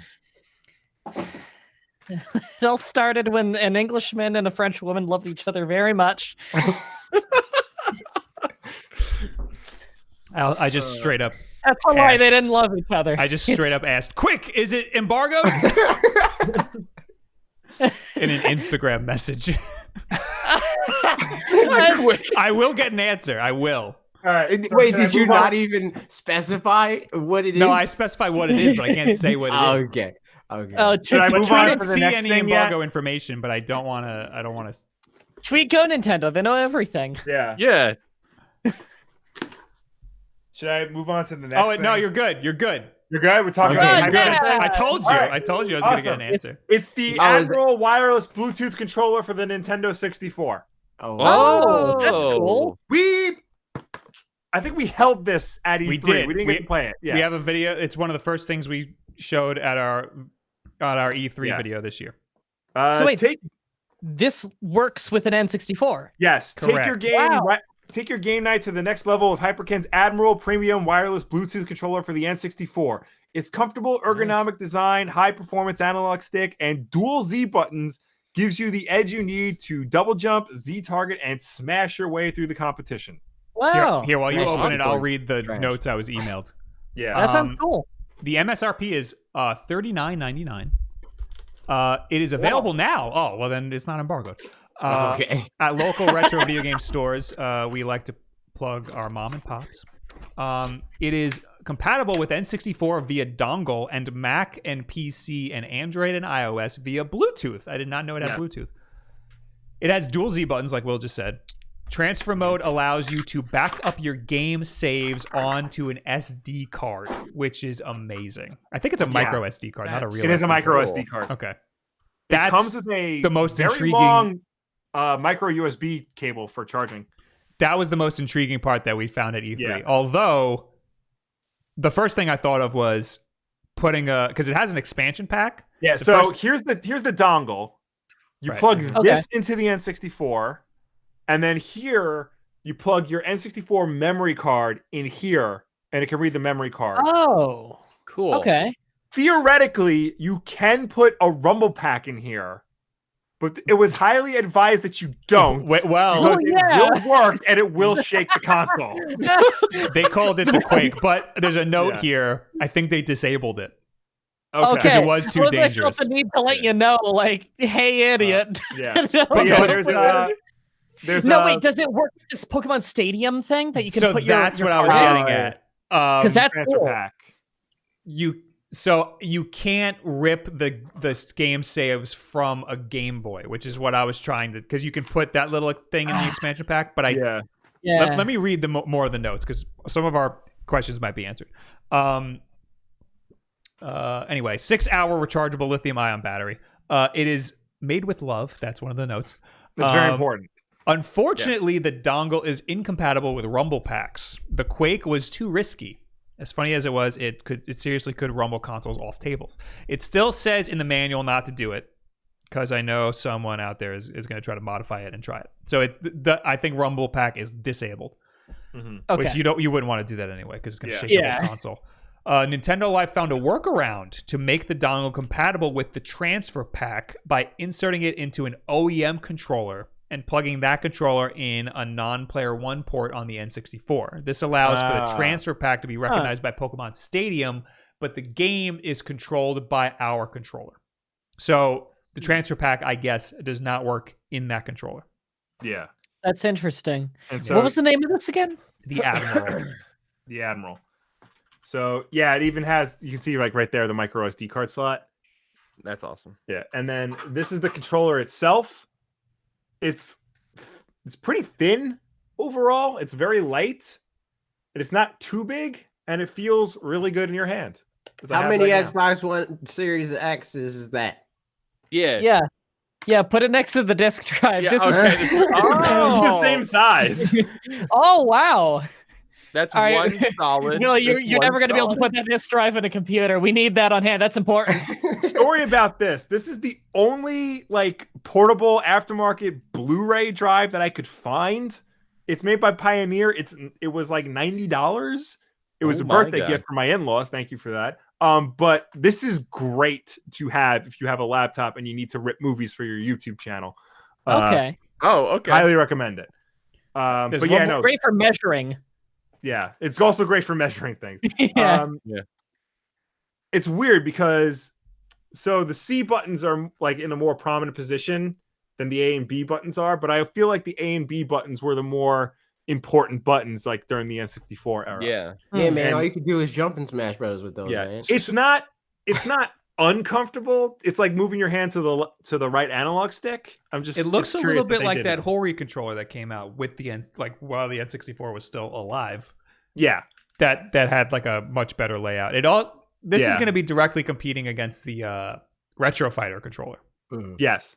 But this is actually wireless and has a memory card slot. I think Retrobit has I don't want to say knockoff, but basically like a remake of the Hori controller. You're right. They do. They came out with their own version. So like this competes with that. I like the fact that it's wireless because I'm trying to get all my controllers to be wireless in this house. And I know because like my friend still busts out his N64 all the time, and I feel like he'd be really interested in this. This is the Hori controller that was around when the N64 was around, and they're very expensive now. I think And this is the Retro Fighter controller right here. Correct me if I'm wrong, but I think this comes in black or white. Yes. I was looking on Amazon to wish list it. Okay. Jumping what right on that. Yeah. Again, the it MSRP looks for fun. that is, what did I say? $39.99? Yeah. Which is Yeah. a fair price. $39.99. That is a fair $50 price. in Canada. And it works on a computer Yeah. through Bluetooth, Yeah. which is awesome. Oh, that's cool. Yeah. All right, Will, there's one more box. We got to One more hurry up. box. All right. And this is good. This one, if it is what I think it is, there's definitely going to be a video on this. Okay. Is this the DHL one? The first thing, the 8-bit do was DHL. Oh, 8-bit always does DHL. Yeah. That means it's from China. Yeah. This Usually. one is from California. It's for me. Not. I saw Stop Skeletons from Fighting do a video on this. The Metal Storm Collector's Edition. Oh, that's not what I thought at all. No. So this is Metal Storm. Was a game on the NES, and it was cool because like you played a mech and it like defied gravity. Like you press a button and he I know what game that is. play on the ceiling. And I believe this is the collector's edition. What do they do? You put that knife dangerously close to your face. Yeah, multiple times. That's Bob's job. This was another in-law gift. Retrobit Publishing has recreated rare games into physical media and brought them to where they were never released, giving gamer blah blah blah. Tell me about this game. For the first time ever, the Japanese version of the classic NES game Metal Storm has been translated to English, along with the White Mech cinematic introduction to the plot and higher difficulty options. So this is basically the Japanese version of the game in English for the first time ever. Oh, I have seen this game before. Yeah. This is a cool game. Cartridge not working on your PAL NES. Press reset twice while powering it on. So for all of you PAL NES people out there. Oh my God. Will, take the knife out of your hands. It's Fine, giving me anxiety. Dan. Fine. Live a little. Will, put the knife next to the disk drive. It's important.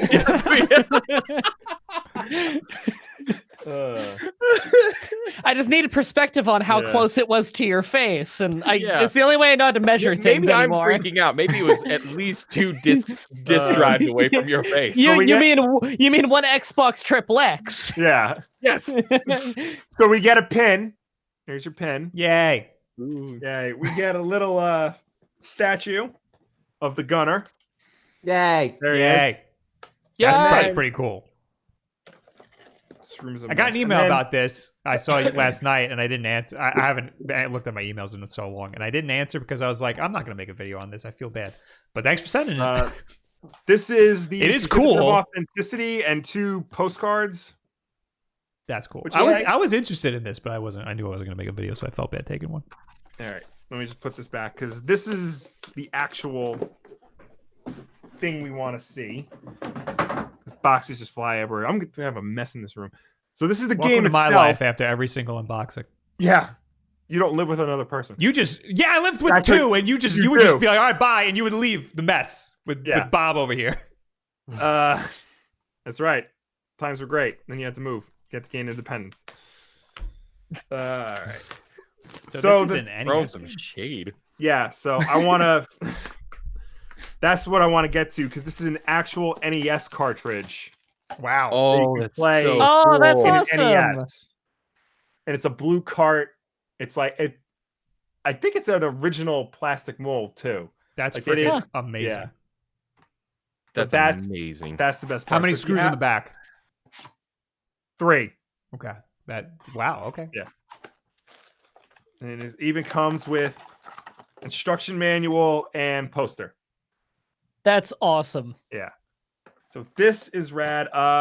Do you have any other information on it? Like price and crap. I could find the email that they sent me. What? Yeah. Metal Storm? Metal Storm. Retrobit, I think, made it. I got the website right here. It is $69.99 MSRP. Nice. The year is 3,521. Weird number. The year 3521 brings with it a grave danger to the solar system. You must take on the role of M308 Gunner, who has been sent to Pluto to save. Well, it's not going to be around then.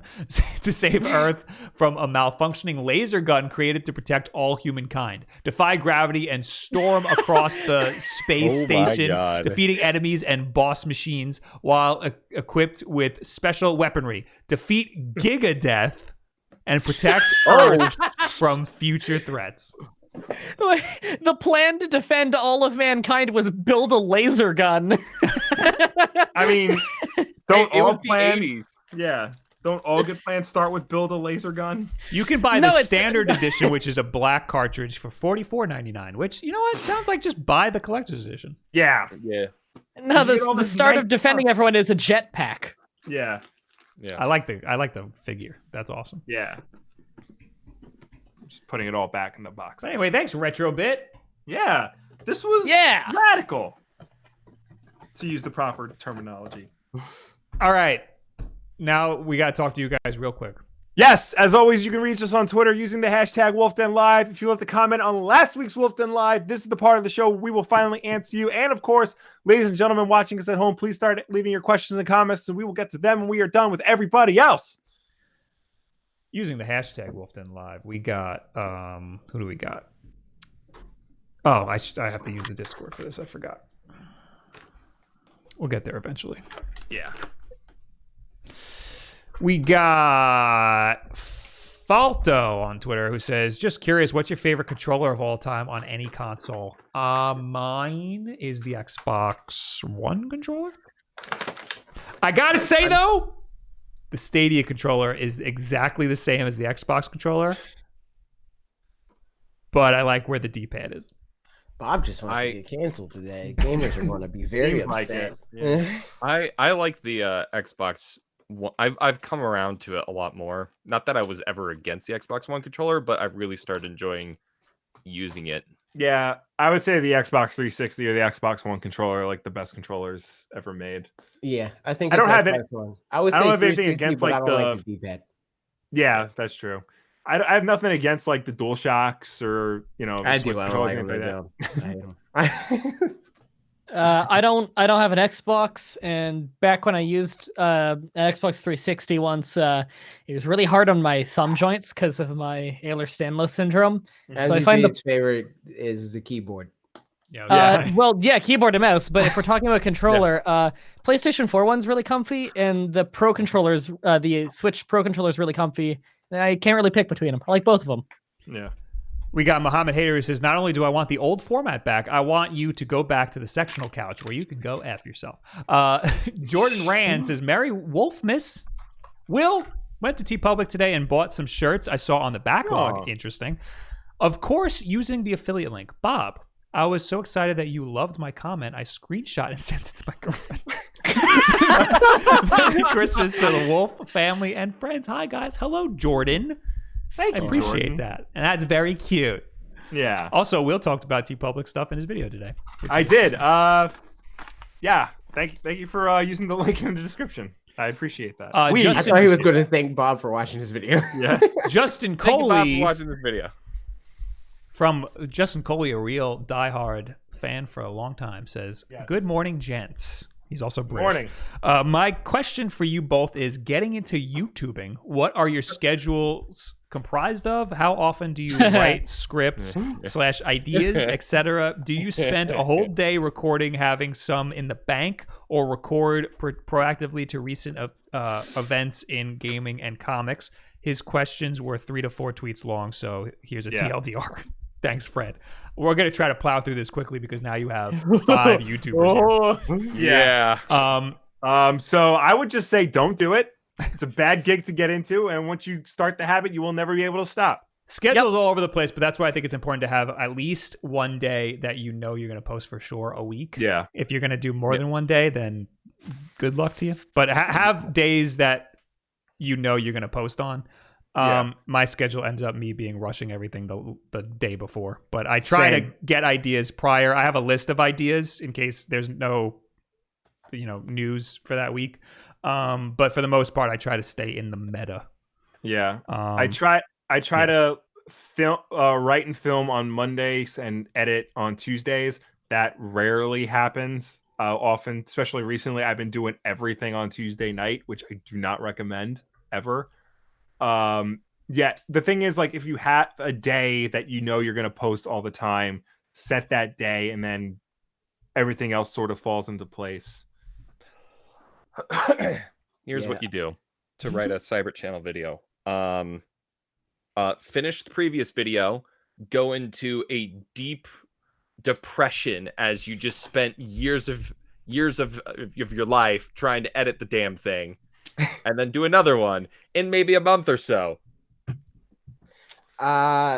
It's all over the place because it depends on how far in advance I'm like, oh, I want to make a video about this. Yeah. A lot of times I'll think of a video that I want to do 3 weeks out. I'm like, I'm going to do this video then, and then something happens the day before my video needs to go up. And it's like, I guess I'm doing my whole video on Monday to post tomorrow.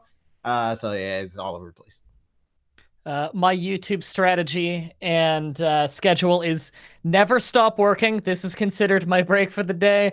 I've been doing a video a day minimum for over 8 years. And on top of that, I will beat a Pokemon game in a ridiculous way, a dead minimum of once a week, and then do a whole video. And while I'm editing the video, I'm grinding in another Pokemon game to do it again. It's 80 to 90 hour work weeks most weeks. And I just never stop. I would highly recommend not doing that. Yeah. It's not healthy. I'm a machine. If you're starting out, pick at least 1 day a week. Yeah. But don't burn yourself out. Yeah. Just maybe because start with you will that. burn yourself out. Yeah. You're gonna get burnt out, so you have to find what you do has to be able to be done quickly, efficiently. Yes. And somewhere during all of that, it's key that you save time for yourself. Yes. And be willing to change what you're doing. Don't stick to one thing, especially early on. You got to adapt and learn how to not suck, because you're going to suck at first. Everybody sucks. And never cover FNAF ever. Yes, that. Mm-hmm. I'm like I'm the anomaly where none of this applies to me. Nothing ever applies to you when it comes to the algorithm. And I succeed anyway. It's great. I'm the weird outlier to the rule. Wait, why? Exactly. What's the exception? And I am always the exception for what's some the exception? reason. I mean, you're not really the exception. You're not the exception at all. Yeah, I'm advising against what we all do. Yeah. No, I mean the stuff like you will burn out. I don't. Well, I don't think I do Screw either. You I think that I have done like 7,000 videos. I am always burnt out. Most people do, and that's why they can't. That's why this is hard for most people. Yeah. That's why I say I'm the anomaly. Right. Because I'm a workaholic. It's what makes me relaxed at the end of the day is seeing a long render queue. When I don't get work done, I get stressed out. I like working. No, I also work 24/7, but it's just that I wouldn't wish that on anybody. I just Oh, enjoy yeah, it. yeah. I enjoy I don't recommend this it. type of work. It really just depends on whether or not you see it in that way, where it's like, oh, I gotta go to work sort of thing, or if it's just a thing that you're going to do anyway. You know, like that That's the way I increases the see it. likelihood of whether or not you're going to get burnt out. Because when I worked a that was what full-time you were gonna do job, anyway. when I worked a full-time job, I was doing this anyway on my off time. So no matter what, this is what I'm doing. Right. Yeah.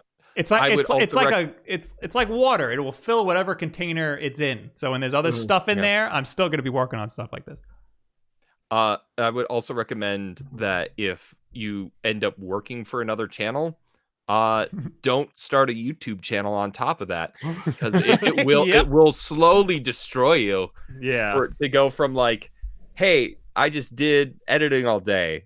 Well, I guess for my relaxing evening this day, I will edit some more.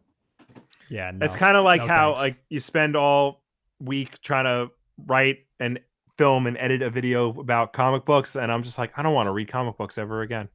Yep. All right, we still have last week's comments to plow through. Yeah. Megan Lovett says, I like how the Pornhub discussion basically tells us the brothers' preferred genres. This was going through the Pornhub most searched stats. Oh wow. Will was I very missed that. very quick to defend bisexual porn as being pretty typical, and Bob was surprised Fendom wasn't higher. I mean, yeah, it is pretty typical. What do you want from me? Shannon Duff says, not gonna lie, gonna miss the old Wulff Den live. Well, too bad. Hayden Watson says, y'all have to buy and try the same snacks from now on. I think I'd like that comment. That's true. If I buy new Oreos, I'm gonna be eating him here all by myself. There's mint Kit Kats. In America? Yes. I want that. I got the Sounds Fruit good. Loops Pop Tarts or whatever. I don't know if I like that. I don't think I like it either. Plastic That Sea sounds Sol- awful. Plastic Soldier 234 says, I love the Army Men series. Played a lot of Sarge's War and the helicopter games on PS2. That was Will I had saying. Sarge's I War. remember that game. Yeah. For you guys, I mentioned it last week. I tweeted a while ago, kind of a joke, but not really, starting a Patreon to do a podcast about all 23 games in the Army Men series. There's 23? So down. Yes. I'm so down. I'm like, because it's a You game still like, didn't do your podcast with Bob. because I played like Sarge's War and whatever on like N64 or whatever, and it was like Yeah. alright, like they weren't great games, but the fact that there were like so many of them, and the last game came out on the original Wii, like it's fascinating to me that there were so many of them, and like none of them were great. Yeah, but, they're you just know, okay. They were like They're ubiquitous fun. back in the day. So All right, AJ brought up the podcast me and Dan were supposed to do. That was back when Metal Gear 5 was out. We were supposed to do a right. We were podcast supposed to where just- you explain Kingdom Hearts to me and I explain the entire Metal Gear series to you. Oh, I'd That's love that right. so much because I know enough about Metal Gear that explaining it is so much fun. I will only listen to that podcast if you invite me on to do all of the voices for all the Metal Gear All right. characters. Yeah, we Okay. established that too. There's a guy 20 called Hot 2020. Coldman. Yes. Yes. That's a real name of a character. It sounds like a joke, like a bad They all joke. sound like jokes. They all sound Yeah, like jokes. it's great. All right, we got All super right, chats to so plow through. We got one more from last week. Yeah, I was gonna skip that because I didn't think it was that interesting. But it's we can go definitely for not. it. It's just David Figueroa saying Pornhub Analytics is what I subscribe for. That's what everybody subscribes for here on youtube.com/WulffDen.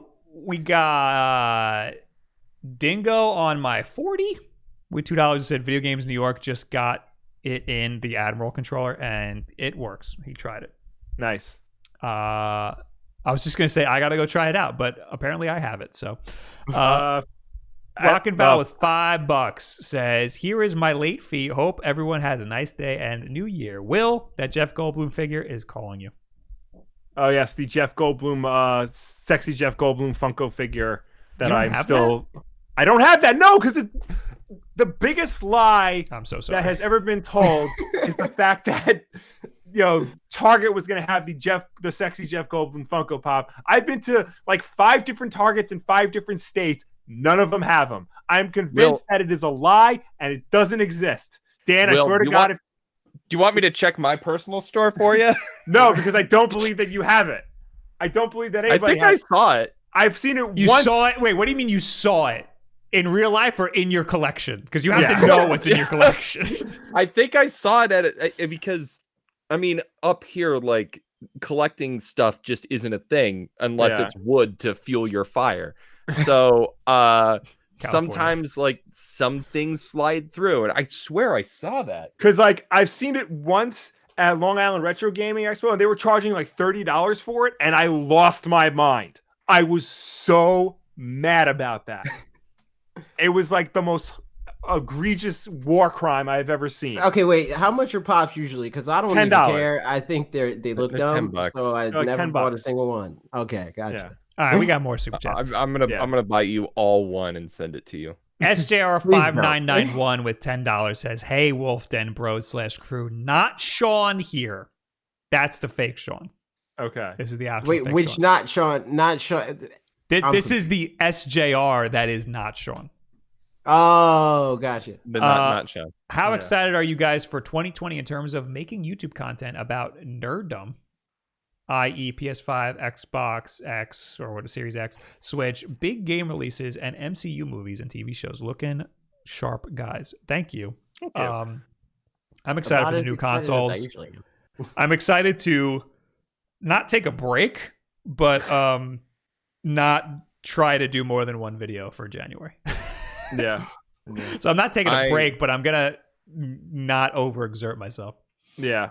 I'm gonna once I figure out like what all the big superhero movies are, I'll be more excited for that, because I got to figure out like what's coming out when, and what to get excited for, and what maybe can like sort of slip through the cracks. Like I know in February Bloodshot is coming out, and that's a movie that can definitely slip through the cracks. I don't have to talk about that. I'll talk about it, but I don't have to like go in deep with it. I mean, I won't be covering any of these new things because that's not how my channel works. Yeah. I'm definitely covering the new consoles. So I think that's going to be very good for the channel. Yeah. I think it's going to be great. I'm playing the new Nancy Drew game. Oh my god. Hell yeah. Mecha Dragon with $2. Have you guys ever played Yu-Gi-Oh? Will is a professional Yu-Gi-Oh player, right, Will? Not correct. I used to watch the show a lot when I was a kid. That's about it. I know my Blue Eyes White Dragon, and the little chirp things Yugi would throw out as his defense line, and Seto Kaiba. I know that name. Magician guy, and the dude with the Millennium Eye. That probably is a card. Pegasus. Pegasus. Yeah, I just like the memes. I like the memes that I understand. Yes, and I like when they go, "It's time to duel." That's about it. They don't do that. Was just the song in the beginning. That's not the thing they do in the show. It is in this movie theater. Okay. No. Is that what you hear in your mind every time they're like, "It's time for a duel"? Yep. Just ruin all tension of the scene. Yep. A Little Reckless gave us $2. Says, "What's your non-spoiler thoughts on the Mandalorian?" I didn't see today's episode, but I love the show. Today's? Yeah. Is today 7? Yeah, today is 7. They moved it because Rise of Skywalker comes out tomorrow and Friday, so they didn't want to like overlap. I've actually seen 5 episodes. Oh, look at you watching, and TV. I love it. I think it's awesome. A lot of people don't like it. I think a lot of people like, because the episodes are kind of like basic. Drop the Mandalorian in a situation and watch him awesome his way out of it. But like, that was most like action adventure shows in like the 90s. Like I heard somebody compare it to Xena. I compare it to anime, where each episode doesn't necessarily have anything to do with the overarching story. It's just like you said, drop the Mandalorian in a situation, and then it's just over, and he's back to square one. In the so you mean like specifically you compare it to like Cowboy Bebop? Yes, exactly. Apparently, but the problem is that in the Mandalorian, they start an overarching story for the first 2 or 3 episodes, and then all of a sudden it turns into Cowboy Bebop, where it doesn't serve the whole story. Yeah, it's your basic monster of the week thing. Is like it'll tie in the overarching story when it feels it's appropriate, but right now it's just about watch him go do awesome bounty hunter stuff. Not to spoil anything, but I've heard that this week's episode ties everything back to the overarching story. Cool. So I will be interested to see where that goes if I ever see this week's episode. I need to catch up. It's very good. I think it's awesome. I'm about to eat dinner, which means Alyssa and I are going to be binging our way through that. Nice. Eric Calvert with $5 just added to the super chat. Merry Christmas, guys. Love the channel. Merry Christmas to you. Thanks, guys. I'm going to read one comment from the actual chat.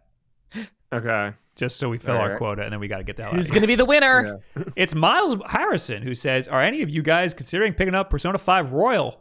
Also, have any of you ever played Persona 5? I pre-ordered the collector's edition of Persona 5 Royal. Also, when are you seeing Star Wars?" I have never played a Persona game. I want to, but you know what? I feel like I should just watch the anime. Well, you can. With the amount, like, I'm surprised I got through Persona 5.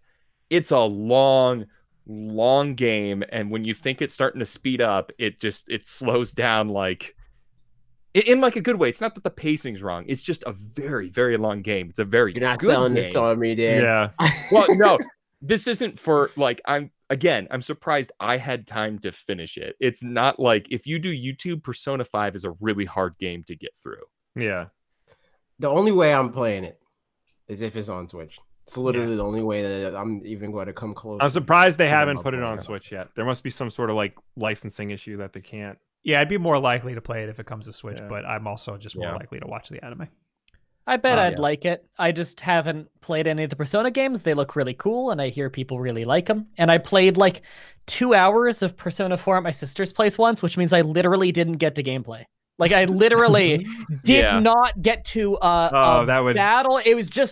It was just clicking, reading dialogue. That's why. And it was interesting, but like, you know, in Metal Gear Solid 3, I sat through like a half an hour cutscene because I got 10 minutes of gameplay first and decided I really like this game, so I'm willing to invest myself in the story. Mm-hmm. In Persona, it was like 2 hours of reading, and I'm like, okay, I don't even know if I like this game yet. I can't get invested in the story. You got to give me a little bit of gameplay first, so I know if I like it.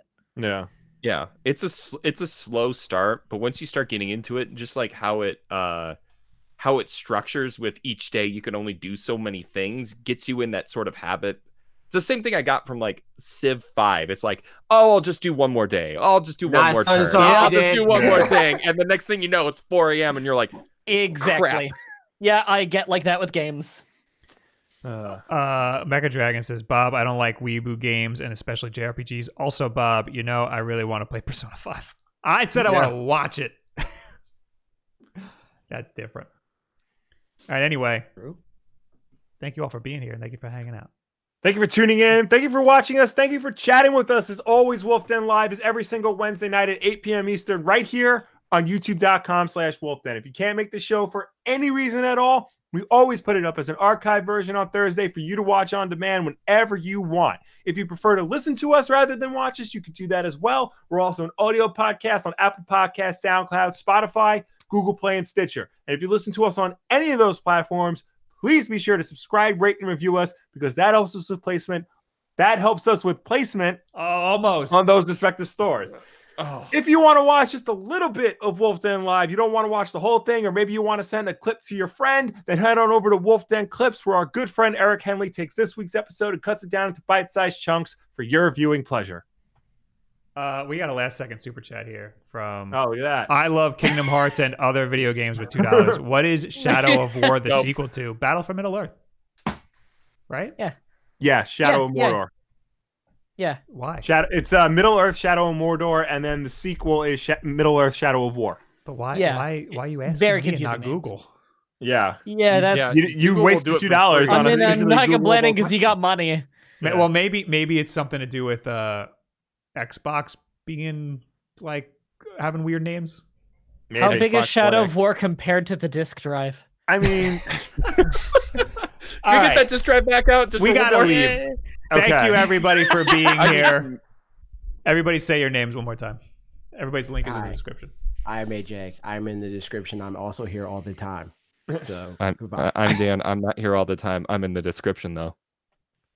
Hi, I'm Mah-Dry-Bread, famous Nancy Drew Let's Player on Twitter. Yeah, and I am not Bob of the Wulff Den. And I'm Bob. And I'm Gus. All right, thank you guys for being Bob here. cut his hair. I guess. Twitch.tv. No, I'm not going to be on tomorrow. Oh, one of the other questions we got that we never answered was when are we seeing Star Wars? I'm seeing it tomorrow, Thursday at 9 something. Tomorrow night at 7 p.m. Damn. I'll figure it out later. So I think Same. by the time I get out, Bob will just be getting into the movies. Yeah, don't say anything to me. I won't. I will tweet my reactions though as soon as it is over. Never talk to Same. Bob again. So mute me if you don't want to see anything, but I won't spoil anything. Yeah. Goodbye, everybody. Bye. Bye.